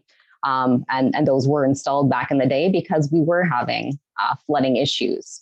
So the philosophy of our early stormwater management generally was, let's get that water off the land as quickly as possible and away from our properties. And that is the short story of how we are where we are today. So this is a bit of a view of what our stormwater catchments or watersheds in some cases look like in Victoria. We have only 2 creeks remaining. So Cecilia Creek is about 400 meters of daylit creek that discharges into the Gorge Waterway. And the Bowker Creek, which Kyle had gone over for us, runs through 3 municipalities, and the sections that go through the city of Victoria are sadly underground. And so here's a bit of an idea of what our commitments are and what some of the reasons we want to improve stormwater quality and stormwater and watershed function in the city are. And the big piece there is that we are committed to reducing contaminant levels in our stormwater discharges, which go to the shoreline. So we have a pretty distributed stormwater system. Most of the discharges through those catchments I just showed you go to the shorelines, directly to the shorelines. And a few of them go, of course, to Bowker and Cecilia Creek. We know, because the CRD does annual stormwater monitoring for us, that we have exceedances on a large number of our discharges for contaminants such as lead and copper, zinc and mercury, and we generally see fecal coliforms in a lot of these discharges as well. So that'll bring us to one of the reasons why we moved to a stormwater utility. So to start off, what is a utility? That is a question I get all the time, and the short answer there is that it is a user pay system that includes all properties in the city, and it's used to fund our stormwater system, our stormwater infrastructure. And so in the past, we had pulled revenue from our general taxes and put that towards stormwater. But this way, there's a number of reasons why we shifted to this system. And one of them is that it's more equitable. It includes all properties that are in the city versus properties that used to be tax exempt would get a bit of a free ride on the cost of our stormwater system. It's well known as a best practice. The Canadian Federation of Municipalities has been promoting it for quite a long time. We see them across the US extensively, and we're more and more seeing them across Canada. We were we were the first in the capital region to move to this approach. We were probably in the top 10 easily in Canada, and I get calls probably once a month from a different municipality who's interested in what we're doing. And so it's something definitely that's picking up speed across Canada. It's something that's allowed us to provide a mechanism to encourage green infrastructure. So we're able to give incentives on the stormwater utility bill, as well as rebates, to encourage people to install green infrastructure on their private property. It's helped us to raise awareness. We're starting to have more of those conversations. What is stormwater and why is that a concern and why should we manage it? So that's a really great thing. And it really helps us to achieve some of our other city priorities around climate adaptation, around our urban forest health, and low carbon resilience and biodiversity. So things that are really important, and a lot of co-benefits that we're seeing out of green infrastructure.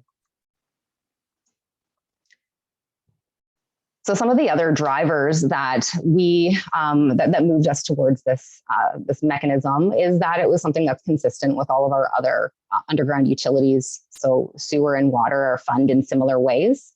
We're now able to create a reserve, a fund, which can be used for projects as they come up, and it can be used to leverage funds for grants, which is something that we've already done. And for example, we've applied for a grant for daylighting parts of the Bowker Creek, and we're able to use our reserve towards that. So that opened up a huge opportunity for us there.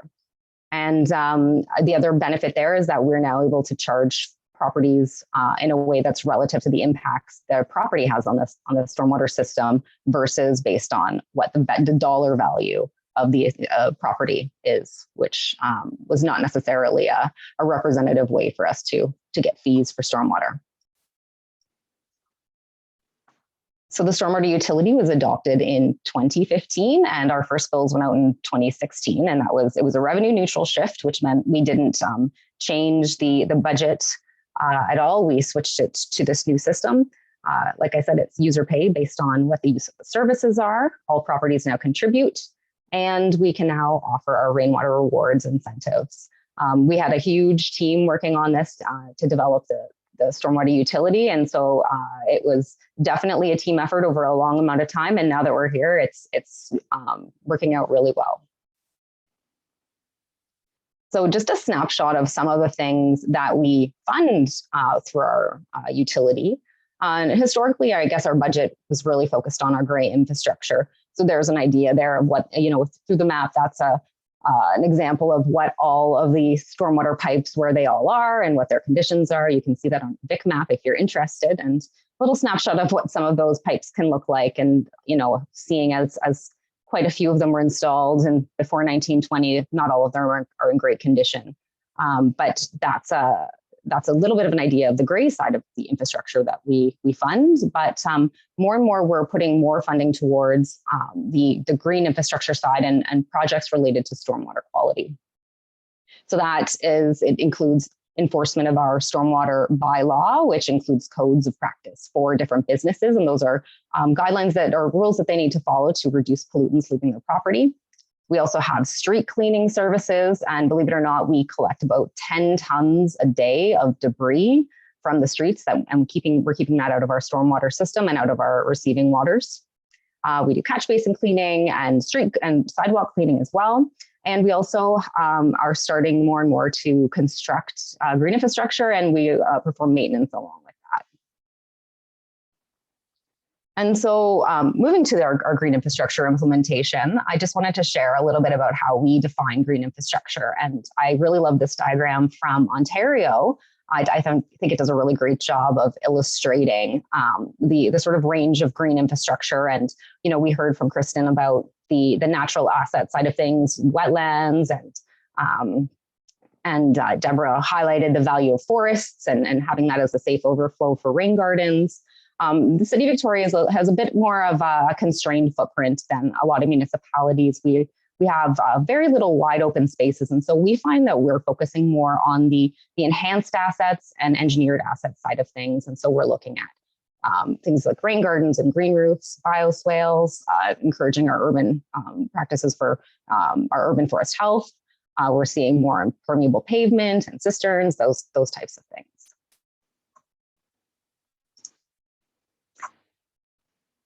So the approach that Victoria is taking for green infrastructure is really incorporating the gray plus green.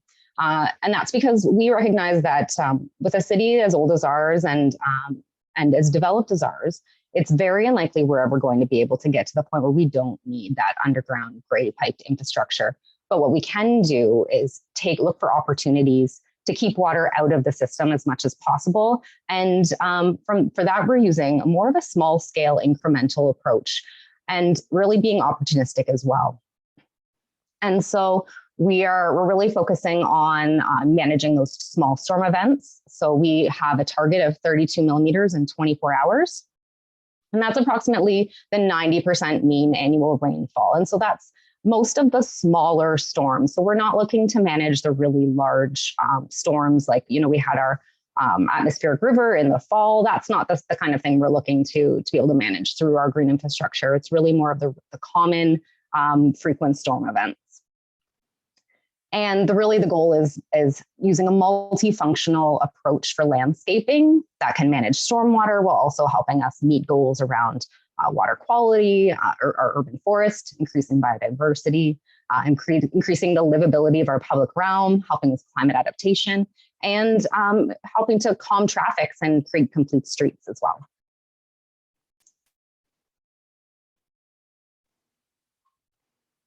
So the three areas we're focusing on for green infrastructure implementation, first, city projects. And so that is coordination with other infrastructure projects that are happening. And so that goes back to the opportunistic approach, like I mentioned, that we're taking. So if you're from Victoria, you might be aware we have a few bike lanes, and quite a bit of traffic calming. And so those are fantastic opportunities for us to look at how do we take that road space, and rather than just put in, say, a concrete bump out, let's turn that into a rain garden or create a garden bed area that allows for subsurface infiltration and storage of stormwater. We're also incorporating projects into new parks projects as well. We also are focusing on private properties. So we have our Rainwater Rewards incentive program. And that really the focus there is for properties that are undergoing construction or new developments to incorporate it early on at the design phase. And then the development of our city right-of-ways. So when development projects are brought forward, often there's a requirement to do improvements in the right-of-way. And that's something that we're really happy to see that developers are kind of stepping up, and more we're seeing rain gardens to treat road water runoff integrated into that. And so next, I just wanted to focus on a few of our city-specific projects that we've done. So here are some of the things that three projects that we've done in the past little while, just as an example of the types of larger projects the city's been working on. So the Hillside Avenue Rain Gardens is right by the Hillside Center Mall. It's a very busy arterial with a lot of traffic. And we built, I want to say it was back in 2012, a over 600 meter rain garden in this location, and it treats over 3,000 square meters of road runoff. This is directly adjacent to Bowker Creek. And so this water is now slowed and cleaned before it overflows if needed into the creek. And recently our Parks Department refreshed it with some new plantings and trees. So Fisherman's Wharf Park, and I'll give the full nod to Scott here because I know he worked on this project and it's really fantastic. This is one that was an underutilized grass field.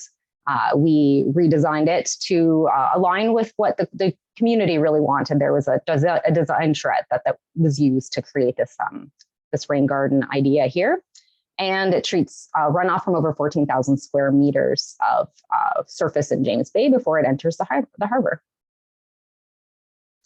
And lastly here, this is a great project. It's treating runoff from our public works yard. So we've got a fairly extensive line of rain gardens here, and you can see there's a number of catchments. We've got a really intensive use of this area. So we've got gravel, we've got fueling, we've got fines, it's all of those types of things, a large number of trucks going in and out constantly. And so this is something that's not only improved the streetscape, but it has improved the quality of water entering the Gorge Waterway.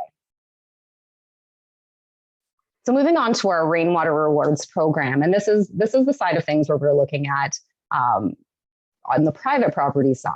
And so back to the stormwater utility, this utility enabled us to be able to offer credits on the stormwater utility bill to encourage green infrastructure being constructed on private property. And so the target there is really the new developments and redevelopments. So when people are starting those new projects, design them right into the new project. And our secondary audience is the retrofit side of things. So when you're having to improve your property through new paving, new driveway, or you're wanting to do new landscaping, that kind of thing. So there's 2 streams for the program. The first is for our low density residential properties. So that's anything from 1 to 4 unit houses. We are offering a one-time rebate of up to $1,500 and as well as an ongoing credit. And we're hoping to see people install things like rain barrels, cisterns, permeable paving, rain gardens, bioswales, and infiltration chambers. And then all other property types can get an ongoing credit on their bill, which is between 2 and 50%. And that includes the list of items there, as well as properties that incorporate education programs. And so we have the 2 streams, and so slightly different types of projects, but definitely it's great to see options for both there. And so we have a rainwater management standard document that's put together that there's 2 versions of it. One is a professional version for these larger properties and the ones that are not low density residential. And the DIY version is or do-it-yourself version is for low density residential properties. And that gives a sort of step-by-step, here are all the things you need to consider when you're building a rain garden. So like I mentioned, our target is 32 millimeters in 24 hours, which is approximately 90% of that mean annual rainfall. And we have a simplified sizing methodology for everyone to use, which is a pervious to impervious ratio. And that's something you can take a look at what your roof area is, how much water you want to collect. Say you have a 100 square meter roof, then a percentage of that is what you need to design your green infrastructure for. For example, a rain garden has a base area that's 5% of your contributing impervious area. So for a 100 square meter roof, it's a 5 square meter base area rain garden, just to illustrate that. But feel free to take a look at the standards to get an idea of the sizing ratios for some of the other designs. So we have a list here. There's some really great tools here to get an idea of what might be suited for various property types. That's something, we have a step-by-step approach to figuring out what's the right location on your property, what considerations you might have, what are some good plant options to start thinking about. And of course, it sounds like we've got some really great options with Kristen's resources as well to think about there. We do ask that a maintenance plan is followed with this application as well. And we have everyone renew every 5 years to ensure that they're functioning well. And so to date, we've awarded over 170 rebates and credits so far. And we have I have 120 projects listed that are currently in planning or under construction right now that are in the works, which is great. And just to give an idea, we have about the size of 6 soccer fields of impervious area being treated before it enters into our stormwater system or discharges into the receiving environment. And that equals approximately the volume of 11 Olympic-sized swimming pools, which is pretty fantastic. And I think I'll wrap it up here, and just to give an idea of some of the things that we're also focusing on as we want to continue working towards rainwater management and watershed protection is we're looking at continuing to integrate green infrastructure into city projects. I gave you a short list of some of the ones we've done, but we probably have about 30 or so on the books and a number of them under construction right now. We're updating our stormwater master plan, which is going to be an integrated rainwater management plan, which takes a look at things more on a catchment basis and looks at how we can integrate green infrastructure and watershed stewardship into how we're delivering stormwater services. And we also are continuing and improving, enforcing our stormwater quality bylaw to improve the end of pipe water quality. And we're continuing to implement the Bowker Creek Blueprint, which is that guiding plan, 100-year action plan to restore the Bowker Creek watershed. And one of the fun projects we're really hoping goes through is daylighting of the Bowker Creek in a few areas, which we've got a grant application for. So everyone cross your fingers for us. So I'll end it there and thank you guys so much for being here and being interested in this rain gardens and in watershed protection. And I think this is a great spot to turn it over to Scott to get some, I'm sure, really great detail. And I want to say thanks to Scott, because a lot of the work we've done at the city has been with his assistance and his firm's assistance, including the rainwater management standards and a lot of projects that we've done at the city. So thank you guys so much. Fantastic, Brianne. That's wonderful. And I certainly learned a lot from that. And that's great. And it's amazing to see how many projects are underway and what a great leadership role the city has taken. I should note that, cities and municipalities play a large role in stormwater management planning, even within the CRD. And, Victoria's provided a really good example that I think we can perhaps talk to some of the other municipalities and put a little pressure on them, but also look at what we're doing in our own communities and at our own homes as well, and try to follow that example. We're running a little bit late on time, and I really don't want to cut Scott short. I'm really interested to see what he has. So that being said, if you need to take off, this will be recorded and we'll send it off to everyone. We'll give Scott his full allotment. Everyone's passionate and talking a lot, which I think is great. I'm not going to be upset about that. And we'll, hopefully our presenters can all stay on for, to address some of these questions. I think some really good discussion can be had, but we'll try to cap that so we don't take everybody's night up. So moving right along, Scott, let me just quickly bring up your credentials here. Scott joins us from Murdoch de Grief Incorporated. He's a professional biologist and landscape architect with over 20 years of environmental and urban design experience. He's worked on and coordinated numerous multidisciplinary projects, including stream restorations, rainwater and watershed management plans, park planning and design projects, municipal infrastructure projects, and private development projects. And some of his works that I'm sure he'll show us are featured all throughout the city and region. So take it away, Scott. Excellent. Thank you very much. And you've got you can see everything just fine here? Yeah. You'll have to share your screen though. Oh, I think I thought I did. Hang on. Oh, you might have just, I'm not sure. Hang on a second. Oh, yeah, my amateur mistake. Sorry, guys. That looks great. I can see it now. Okay. Hopefully that's better. So yeah, thank you very much, and great presentations tonight. And Brianna, City of Victoria, without municipalities like that, we wouldn't be able to do the work that we are doing. So we really appreciate it. And I'd say to everybody, it's not equal. Like different municipalities do different things, and there's some municipalities we actually don't work in because they're not actually looking for rain gardens. So it is interesting, and but we are passionate about water and rain gardens, and my passion is with fish. I was a fisheries biologist for about 10 years. I was a watershed restoration biologist with the province years ago, and actually went back to school in landscape architecture after I was home for a while, and found one of my fishing streams was running brown in August in southern Ontario, and found out that someone was dumping sediment into this creek, and an industrial, it was an industrial project, but just got me thinking about watershed health. And I've actually got out of the creek and into the watershed, and I think this talk today, the ones that you've got, is perfect for what we're looking at and what we try to do, which is watershed health. So just going to do a little bit quick history. We've talked about it already. Some of the building blocks and templates of rain gardens, how we integrate them and construct them, and just thinking about why we're doing this and what do we see in the next 50 years. I'll let you know that we don't. We do mostly large-scale projects. I was asked to show a bunch of examples of single-family homes.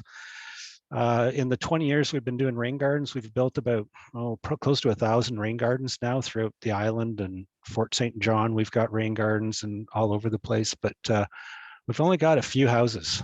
We just don't do them, and not to say you can't, but we focus on sort of the bigger scales, parks, and the commercial types of projects. So this is key. The images on the left are showing how we've changed land over time. And, obviously it was undeveloped, 1800s, but really quickly, it didn't take us long to actually clear the land,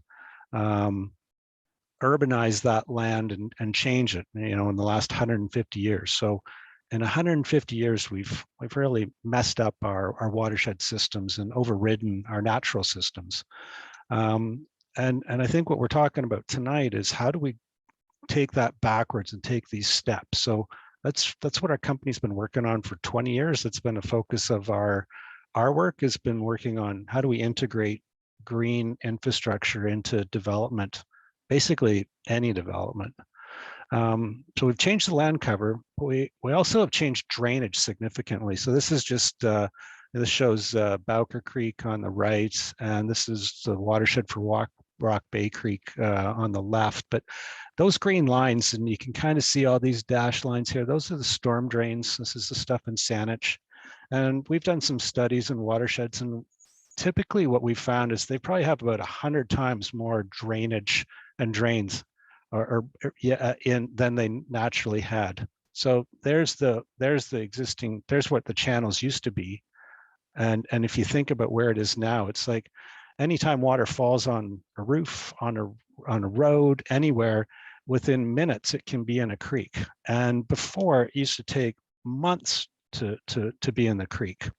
And so, we've taken where most of the water never actually fell to the ground, it was intercepted by vegetation, and very little runoff. In fact, almost all the flow was interflow. So it wasn't like channels all over the place. It was like water slowly seeping through soils to get to the creek. So the water that fell in upper watershed, it would take months. So that water fell in, the fall and in the winter time. Well, it fed the creek in the summertime when you needed it. Now we've cut that supply off of water. So now we really need to try and get that water back into the ground. This is what we have done. So we've taken the system and we've really turned it on its head, and it's really been bad for fish habitat, and as some of the previous speakers have mentioned. So we kind of are looking at things and going like, well, how do we increase capacity in landscape, and which of these can actually handle rain? Obviously, we know the answer, forests can, but we can't go back to a forested landscape. So what we've been trying to do is take that spongy landscape that everyone's been talking about, and we've been incorporating that into urban designs so that we can bring that functionality back. We don't have a lot of space, so the stuff you're going to see from me is much more compact. We use the 5% rule. Sometimes we're less than 5%. I'll show you an example of that. But what we're thinking is that we're doing things now, and we hope that as time goes by, more and more of these systems are implemented so that we actually get functional and living watersheds that can provide clean water to fish and to streams. So this is our template. These are natural sluice edge glades that the one on the left is up on Newcastle Island. The one on the right is Whitty's Lagoon. They're just like natural depressions. They're wet in the wintertime. They dry out in the summertime. And that's kind of the landscape that we've picked. We don't tend to design wetlands, mostly because wetlands are pretty tricky. You need a bit more space. We don't have a lot of space usually. And so we've looked at these systems that literally they're wet in the wintertime and they're bone dry in the summertime. So we've tried to pick plants and different material that will work with that. And this is a basic design of the typical rain garden that we use. The only difference is now we actually we have I guess this is just a depressed landscape. So a lot of landscape, that you see around town, it's mounded up. We have depressions. We want water to go into them. We have growing medium that we've added. We have an underdrain, and we use an underdrain everywhere. And the reason I do it is because I like to sleep at night. And we do these in really, we do these on building roofs. A lot of our rain gardens or planters now are on rooftops. Or in public boulevards, or they're just in places where if we don't get it to drain within 24 to 48 hours, we're going to get we're going to get called, and I'm actually going to be out of business. So we do have to kind of make them work. But one thing that we have done is that we actually over excavate a little bit to each side of where we want our under drain. And that's to let the water actually go down and actually get to the subgrade and try to infiltrate first before it actually has to build from the bottom up to get into that under drain. And it was really interesting. One of the first rain gardens, one of the first big ones that we did was in View Royal in about 2009. And we had a big rain event after the rain garden was installed. And I went to look at the under drain and see if it was flowing. It wasn't flowing. I'm like, oh, this is something, someone's left something in that under drain. It's not working.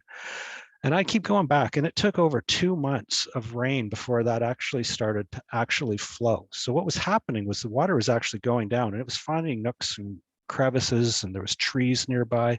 So we actually get a lot of water to infiltrate. It's only when we get into that really deep part of winter that the under drain will activate, or if there's no capacity for the existing land to infiltrate that. And we also have overflows. So this doesn't show it, but we also have an overflow, usually a high capacity beehive overflow, and you'll probably see some in some of the photos. Or it's a flow path that allows water to go down somewhere, not to your neighbor's house or anything like that. It's got to go like offsite and be safe. So that's kind of what we think of rain gardens, and I think Deborah will like this one. This is not a rain garden. We actually don't use any rock in our rain gardens other than more as a decoration. We don't use cobbles, or we don't line the bottom with gravel. We actually, the funny way we deal with water is it's kind of like how streams work, is the lowest part in our rain garden is where the water comes into the rain garden. So if this was our rain garden, the low point would be right here. So the bottom, the lowest, and it would actually slope up this way. And the reason that works is then when water starts to flow in, it forms a puddle. And as more water comes in, the puddle just grows. And water flowing on water doesn't erode. It's not erosive. So it's taking all that energy out of the system. And so it then fills and spills into the rain garden. That way you don't need a lot of erosion control. And we have this specially designed so that we can collect sediments there and things like that. But that's sort of, talking about rain gardens. That's not a rain garden. So what are the building blocks of rain gardens? Living soils is the first thing. There's been a lot of mention of using existing site soils. Unfortunately, the sites that we do are so constrained that we rarely have space to keep soil. It's the first thing that goes, and they can't keep it for 2 years while they build a building. So unfortunately, we do import growing medium, but we're looking for highly organic growing medium that is biologically active. This is a big biological filter. Remember, it's going through the soils, getting cleaned, and going to that under drain or going into the ground. And I know there's been some comments and questions about, I think there was one about microplastics and things, but a lot of the contaminants are sort of taken care of biologically. So oil and things like that, it's just microbes consume it. They eat it, they turn it into CO2 and products like that. But and heavy metals, they get sort of caught in that very top thin layer of the organics because they adhere to those organic layer. So you can kind of manage that over time just by periodically removing the top, inch or two of your mulch and removing it that way. So there's ways to do that. Oop, that was hang on, we're getting back there. Plants. So we've heard a lot about different kinds of plants, and I'm definitely interested in expanding our plant use and species. we deal with, sorry, Brianna, we deal with the City of Victoria's maintenance practices sometime, which is once a year maintenance, come in with a brush cutter and just buzz it all down. So we have to have plants that are, you know, can adapt to that kind of harsh treatment sometimes. And I wish we had, you know, really, you know, a bit more potential for plants, but we kind of plant with what we know is going to be maintainable. And I'm always looking to expand that. So Kirsten, I'm looking for some conversations in the future. But trees are a huge component of all our rain gardens. Don't let anyone say you can't put a tree in a rain garden. It's bunk. And look at the functionality of them. I mean, again, they intercept the water, they transpire the water, they fracture the soils. Like, you know, if you plant deep-rooted trees, you know, they're not, you know, you can put root barriers down to get them to go deep. But these things are actually a huge part of a stormwater system and rain garden system, plus all the other benefits we know trees provide to urban areas. So those are the building blocks. So this is just going to go show you a bunch of different rain gardens. And this one I'll go and just show you a bunch of construction photos as it got built. But this was quite a large rain garden up in Qualicum Beach. And this one was created because this road used to be a straight, the road used to come from left to right and come in here. It didn't go around like this, and it was a lot of accidents and problems. And so they wanted to move the road, and the engineer that we're friends with up there thought, well, maybe there's an opportunity to do something else. So we got involved and developed this, basically a really large rain garden. And this is, I don't even know what the sizing factor on this is. It's like a 0.5%, I don't know. So it drains, this one rain garden, which is pretty big. It's about 750 square meters in size. It drains roughly 18 hectares of land. So Deborah, that again is like, you know, this is really big. Now, they did this because they wanted to try and reduce the load of water that was going to the pipe that goes this way. They were having capacity problems, and they're developing and adding more impervious areas. So this was the start of something, let's call it. So this is the rain garden that we ended up developing for them here. And the good thing is it's built on some of the old beaches that were deposited years and years ago. So we think we have pretty good infiltration on this site. We still put in an underdrain, and again, it's perched up high. The water has to actually, you know, stop infiltrating before it goes in the underdrain. So we're kind of hopeful that we're getting a fair bit of infiltration on site. And we're using large woody debris. Again, we're constrained trying to use it for grading as much as we can, as well as for habitat creation. This is sort of after we've added all the soil. You can see we use a more organic soil in our rain garden than we would in the planting edge. It gets planted, and this one actually had a pretty good rain event not long after it got planted. So this, you can see how this is the top of that beehive grate. They're a foot high.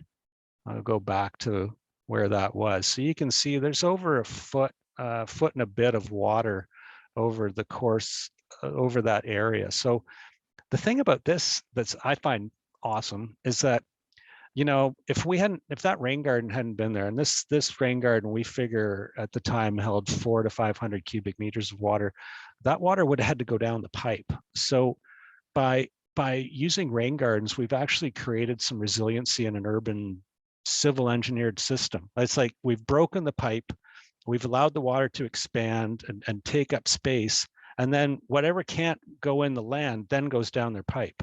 And, you know, I looked at this like, well, we're way undersized. Like, it's obvious we're undersized. This needs to be like 10 times as big. But it was an opportunity that presented itself.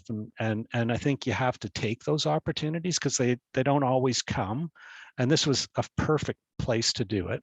And if you think about it, so we're down here, but in the future, if they just add, I think I calculated, if they add another about 1,000 square meters of rain garden, they can actually take the you know, what we talked about climate change too, that extra rain that we're going to be getting in some of those rain events, that those rain gardens would actually take that hit of water and mitigate that, so that they would be sort of like, you know, adapting to it. It's you know, it's just something to think about from a municipality's perspective. So I'm just going to try and blow through a whole bunch of different examples here. I know we're running late now. This is the Eaglehurst development out in North Saanich. This is just a big rain garden that takes, it's a couple of rain gardens actually. It takes water from about 120 houses in a development. But we also did roadside rain gardens as well. We use, you know, a mix of native and site adapted non-native plants. And again, you know, when we think about design and plant use, we're trying to think of plants that, well, I hate to say it, but we try to think of plants that are bomb-proof. You know, we don't get the opportunity to do a lot of post-maintenance on them. Well, we know municipalities are, you know, budget strapped, and so we're trying to plant plants that tend to shade out other areas so that we don't get a lot of weed problems.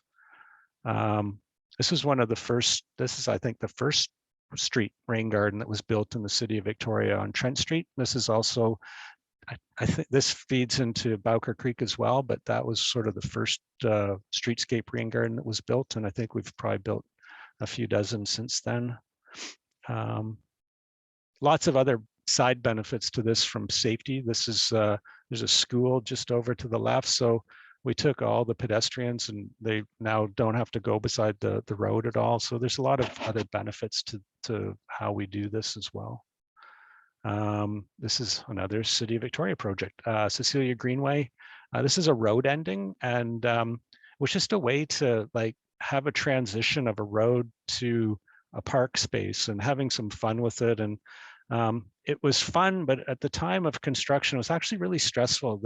The city of Victoria's, the main gas line, there's an 8-inch high pressure gas line goes right underneath this sidewalk here.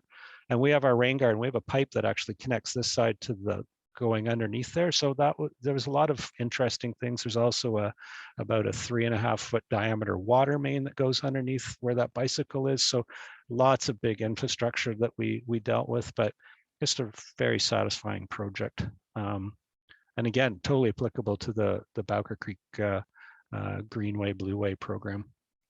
And just, you know, this, I think they're quite artful and great ways to integrate different materials and get people thinking about water when these things are dry as well. This is Marigold Lands. This is in Central Saanich. So this is sort of the master plan for the whole project. And all the teal elements there are rain gardens. And so this is just some of the rain gardens that were installed in those locations and in the streetscapes as well. So downtown City of Victoria, this is 750 Pandora. This is sort of the new development right across from City Hall. And again, this is what you're looking at is actually a rain planter. It's built on a concrete parking. There's a parkade underneath that, and so because we can't put the soil down below, we lift it up, and which creates opportunities for seeding along the edges. And there's about 2.5 feet of soil in that whole planter. But this is a mix of native and non-native plants again.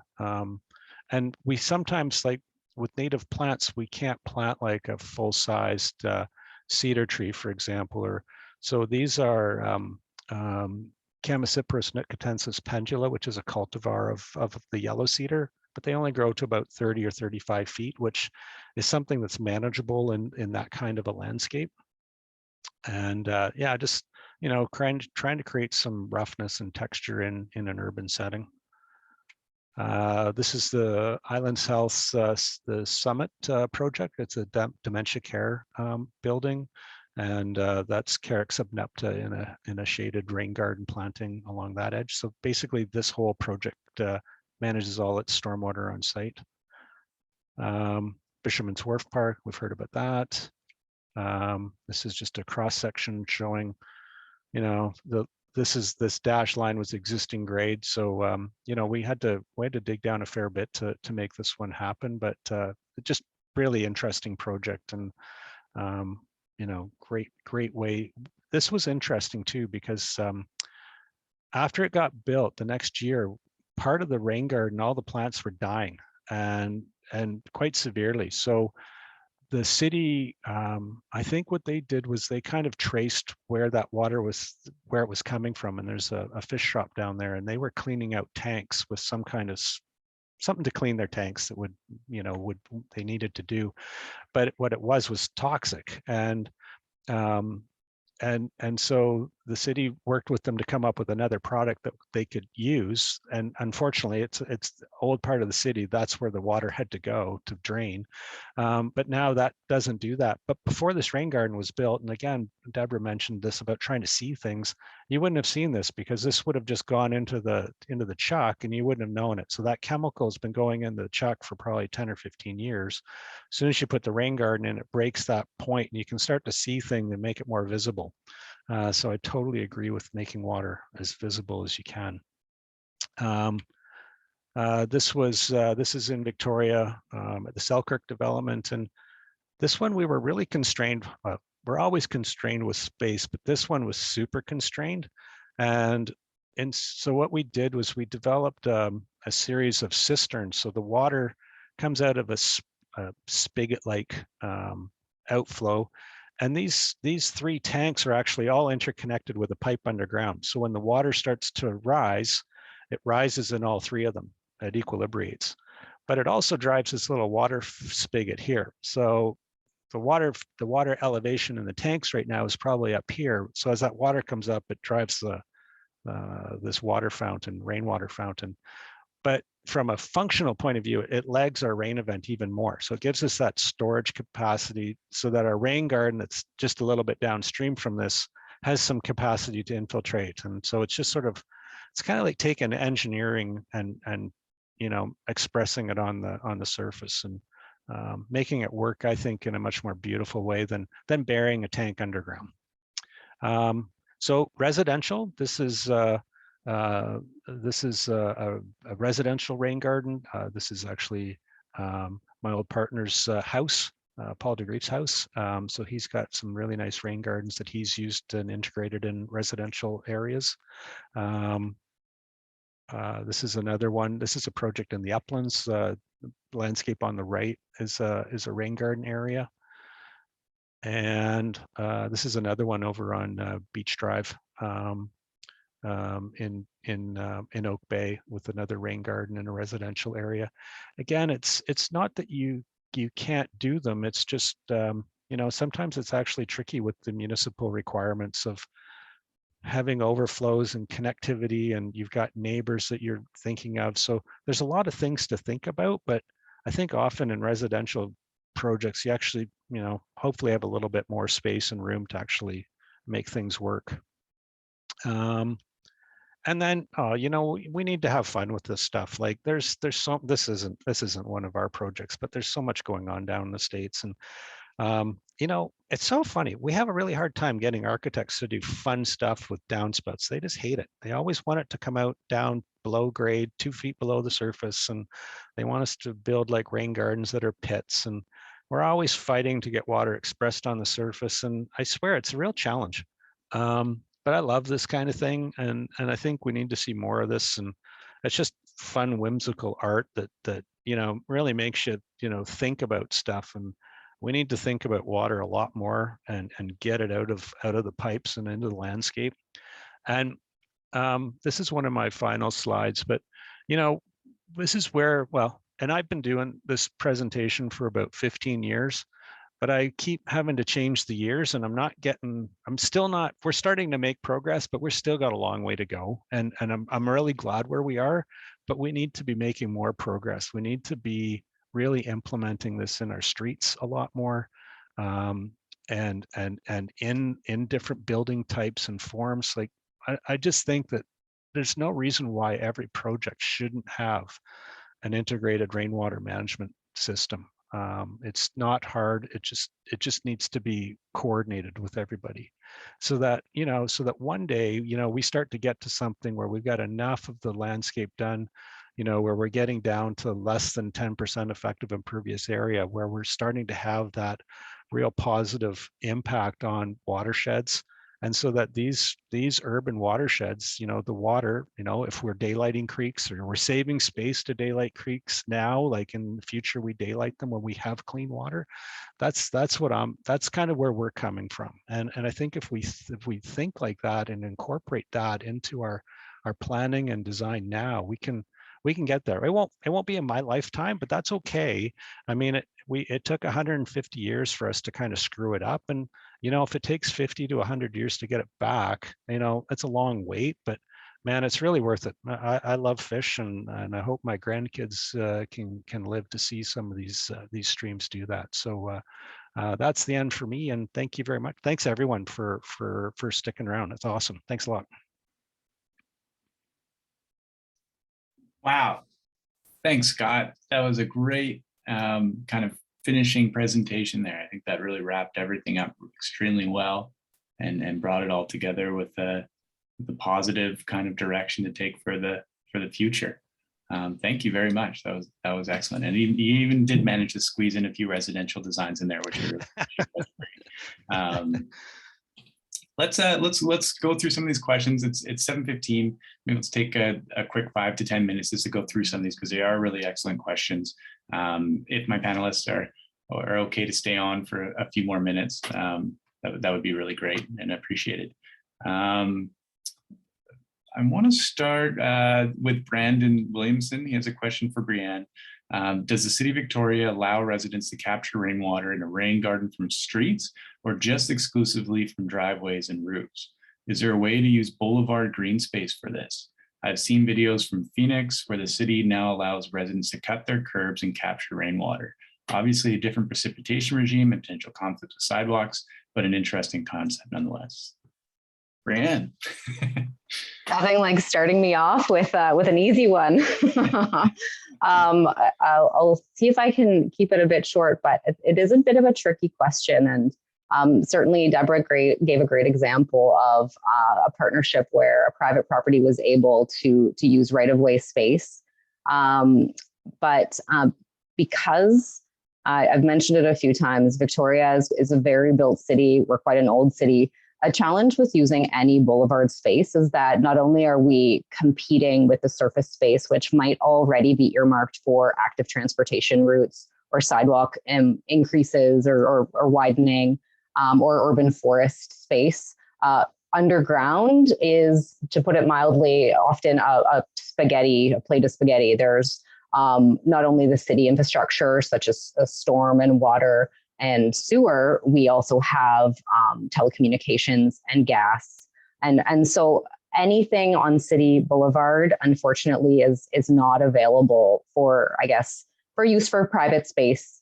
And so we do actually have a requirement in our bylaw that we don't have any stormwater crossing property lines. And generally that's meant to prevent a neighbor flooding out their neighbor. And this goes maybe back to Scott's comment, and he wants to sleep at night. And, as the city, if we're encouraging these types of practices to be used, we also want to sleep at night. And so we likely, compared to maybe other places with more space or good infiltration, we maybe have a bit more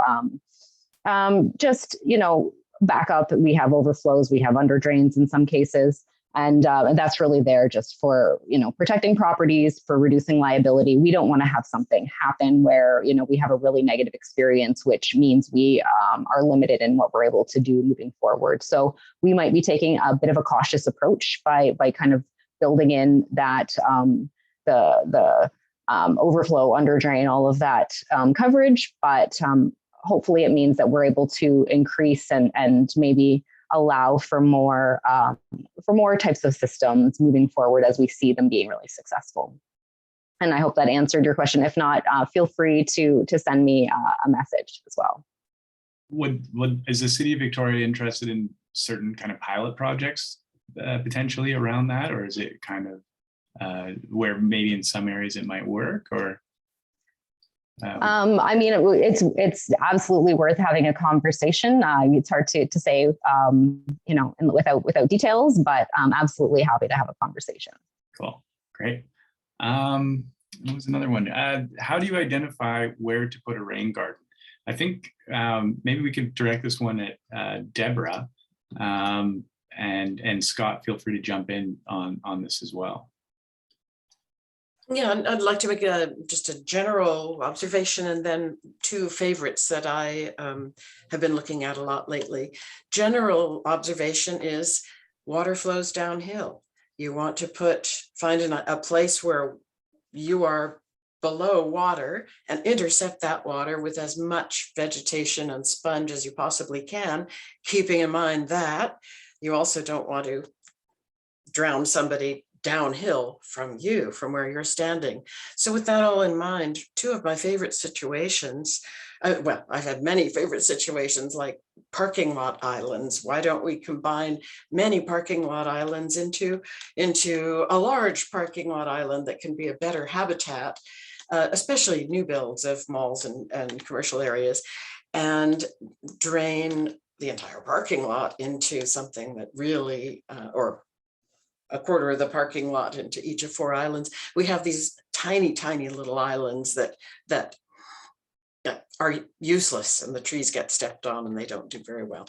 But my two situations that I think are easy to look at, one is fronts of houses where the front of the house slopes away to the street and the street itself can serve as the emergency overflow. That's the best situation. I'm speaking of homeowners, obviously. The best situation for that is when there's even no sidewalk.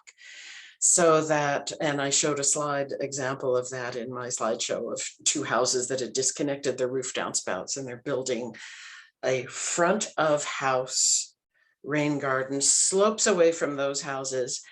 If by chance it jumps out of the rain garden, which it hasn't, even though the plants haven't grown, if by chance it did, where will it end up? In the gutter, where there's a catch basin and overflow basin. So I realize that cities are very nervous about roof downspout disconnect, but this is such a great spot for it. Front of house, easily monitored, built-in overflow on the street. The second situation that I'm really interested in lately is this large scale kind of situation where you look at your city maps, see where your major storm mains are flowing, and identify locations close to parks. And we've done this in a couple of places where you propose to, Delta hasn't quite gone for it yet, but they're looking at it, propose to open out a storm sewer into a park as a water feature. And then at the end of the water feature goes back into the storm sewer. So those are two very interesting ones to look at.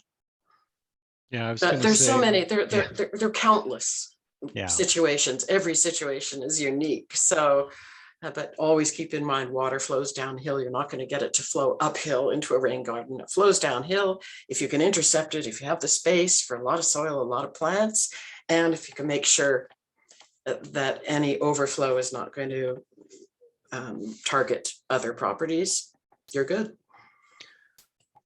Yeah, we've also seen where people have used like you know, the horse watering troughs and things like that. They're quite big metal you know, vessels. If you've got a smaller roof area and they've got drains in them, it's like a mini perch drain garden. So something that's smaller, like, you know, maybe it's more your shed roof or something like that. But I think there's always little ways to do it, but it's just being creative about how water flows and always thinking about where's it going to go, and that you got an overland flow path. Like the last thing you want to do is create something that, you know, it's okay when it sprinkles, but if it really rains, it comes in your, you know, your patio door. You just don't want to do that. And that's key. Or, you know, you just don't want it to flood your neighbors. So you do have to think about, you know, where's that water where's the flow path, and really walk it through. I was thrilled to see your planter box rain gardens. I mean, ginormous planter boxes, because we've proposed that for a couple of field houses that Delta is building at sports facilities. And exactly the same idea that you could sit on the wall of the planter box and So it would serve double purpose. Great. Another question here, and I think it's an important one. With the location of rain gardens near playgrounds and public spaces, is there any concerns about some of these, about poisonous plants? But I'll add also, contaminants coming and becoming bioavailable for potentially people or animals utilizing those species. Does anyone want to jump in on this one? I can start with that. We've done rain gardens in schools, in parks like Fisherman's, and I think where we're thinking about is, well, that the plant issue is something that's any place could get a plant that can come there, right? Like, we don't know what's going to eventually grow just because we've got birds and wildlife and the wind. But that's something that can be managed pretty easily with maintenance. So I don't think that's an issue. I think in terms of pathogens and other aspects of it, we're trying to create like a living system. So it's not these aren't engineered dry ponds that fill with dirty water and it just sits there. These are like, they're living systems. Like, it doesn't take long for different bugs to show up in these kinds of like insects to show up in these elements. And the filtering of the water, that really is the cleaning mechanism. So we are getting a lot of contaminants that are basically biologically decomposed to being inert. There can be heavy metals, but I would say that of the studies that I've seen, the only times that you get really high levels of something like that, and again, it would be like in a really big parking lot and a really small rain garden component where it's really being concentrated, and you're going to see issues with plants before you would see issues with people. So it's again another maintenance issue, but those are, we don't see those situations very often. Go ahead, Deborah. Yeah, I agree 100% with everything Scott has said. And in addition, when we put in rain gardens, school rain gardens, especially, but all rain gardens, we have a discreet little sign, red circle with a line through it around dog paws and human paws. And it says, please no paws, rainwater only, because people often think, oh yes, wouldn't it be lovely to have a rain garden here next to our school playground? And they picture the kids tripping happily through the rain garden, but compaction is the enemy of infiltration. And kids at our schools anyway, they know it's a privilege to go into the rain garden when you're doing maintenance, if you're helping with the weeding or the trimming or deadheading or whatever. But we try to establish a culture of this is for rainwater and for pollinators, birds, and so on. It seems to work. Great. I'll just note in the chat from, sorry if the pronunciation's up here, Lita Van Duyn, who recommends discerning between kind of homeowners and residential gardens and kind of these larger bioretention projects. And I just want to agree that that's a really important distinction to make. And the approach, I think with every garden is kind of a site-specific approach and has different goals and objectives, and design will reflect that. But I just wanted to reiterate that that's a really great comment, and we don't want to confuse people too much, but a lot of times the objectives are the same. And I think looking at kind of the gardens and the designs that Deborah was providing, and kind of that full spectrum to kind of some of the more larger ones that Scott was providing, gives you kind of that spectrum of how those designs can kind of change and range. We're just coming up on 7:30. I think we'll call it there and give our panelists a break. If you'd like, perhaps the panelists can put their email addresses in the chat, and people can follow up. There's certainly some questions about planting lists for specific projects and things like that maybe some of our presenters can follow up with people on. With that, it's been a wonderful evening. I've certainly learned a lot. And I think we've started some really good conversations and spiked some curiosity. So those are kind of the goals that I had for the evening. So that's really wonderful. Thank you very much to our presenters for volunteering their evening tonight and providing that expertise. This webinar has been recorded. We'll put it on our Peninsula Streams YouTube channel and share that very widely. And yeah, please check out some of those websites that attach to Satin Flower Nurseries and Deborah Jones's Cougar Creek Stream Keepers. There's wonderful resources there, as well as your local municipalities and city. Brienne Tank and the City of Victoria have a lot of resources, but also some of the different municipalities in the CRD have a lot of resources as well, with planting lists and sizing and design aspects and things like that. Please look, and if you haven't already, go to Peninsula Streams and volunteer, and note that you're interested in rain gardens if you want to be involved in participating in some of the design processes coming up and some of these kind of community rain garden projects that we have going on. As well, if you just want to kind of be in the know with what we're doing, and maybe you have your own rain garden project and you'd like to share, we are uploading the rain garden map to the Friends of Belker Creek website. That's not limited to the Belker Creek watershed. We're interested in all rain gardens in the CRD. So, and we'll have a submission form that's just about ready to be launched, where you can actually go and take a photo of your project, or perhaps one you see on the street, and submit it. And so we can start building a map and database of all these wonderful projects that people can kind of go and check in on. And with that, thank you very much, everyone. Have a wonderful evening, and thanks for tuning in. And yeah, take care. Thanks, everyone. Thanks, everybody. Cheers. Thanks, everyone.